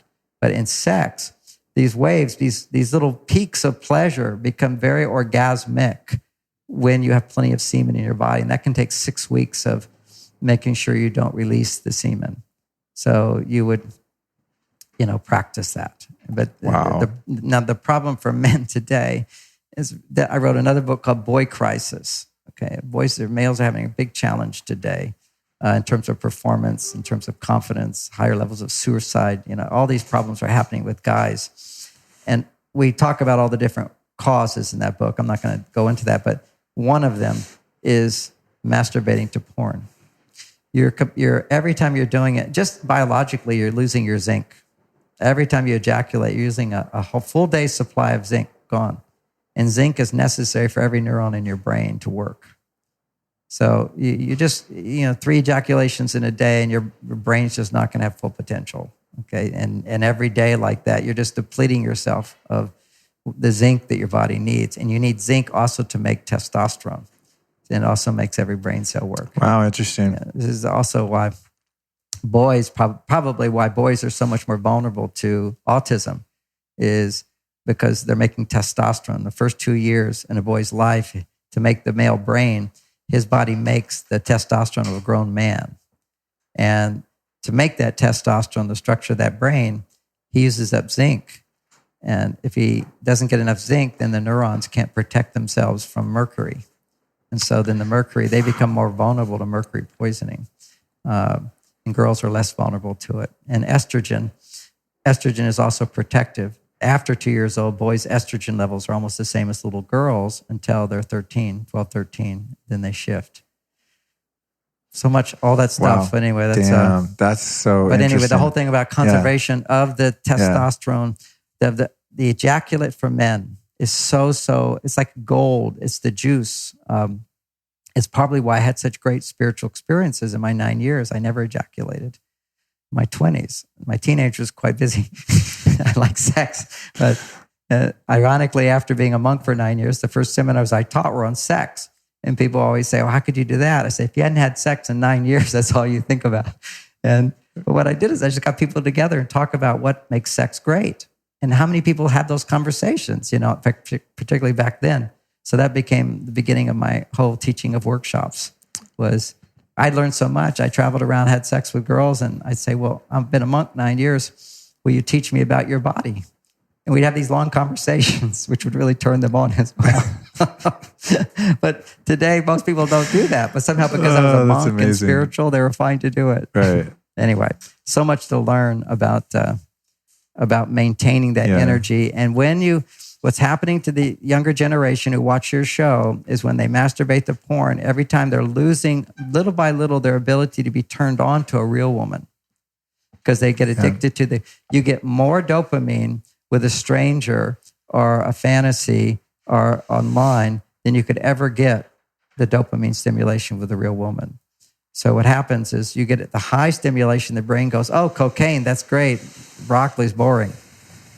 And then, so they can't maintain that interest in their relationship because, they should feel like, I can't wait to get in there, and they're like over there. Can't wait to go there. I totally understand that. Years ago, I had that experience numerous occasions. Yeah. I always recommend to the guy listeners to just, if they are into porn, just quit. I quit a couple years ago. It changed my life. Yeah. Change your life. Best thing ever. Just stay away from it. Yeah. Okay. I'm going to do a show with an expert just about that because I think it's so important for men to understand, so thank you for leading me into that and reminding me of that part of the mission. All right, man, we're going to get you out of here. Okay. Thanks so much for joining me, dude. Wow. What a day. Great to see you. Great to see you again. I'm so glad we got to sit down in person. Oh yeah. Obviously we have a lot to talk about and thank you so much for joining me. Thank you. I'm guessing if you made it to the end of this interview that you're ready to go live that spiritual life right now, huh? John is such an inspiring human being, such a kind-hearted dude, and just such a wealth of information. I swear, every time I sit down with him, even if we talk a couple hours, I feel like I've just scratched the surface. So hopefully you're having that same experience.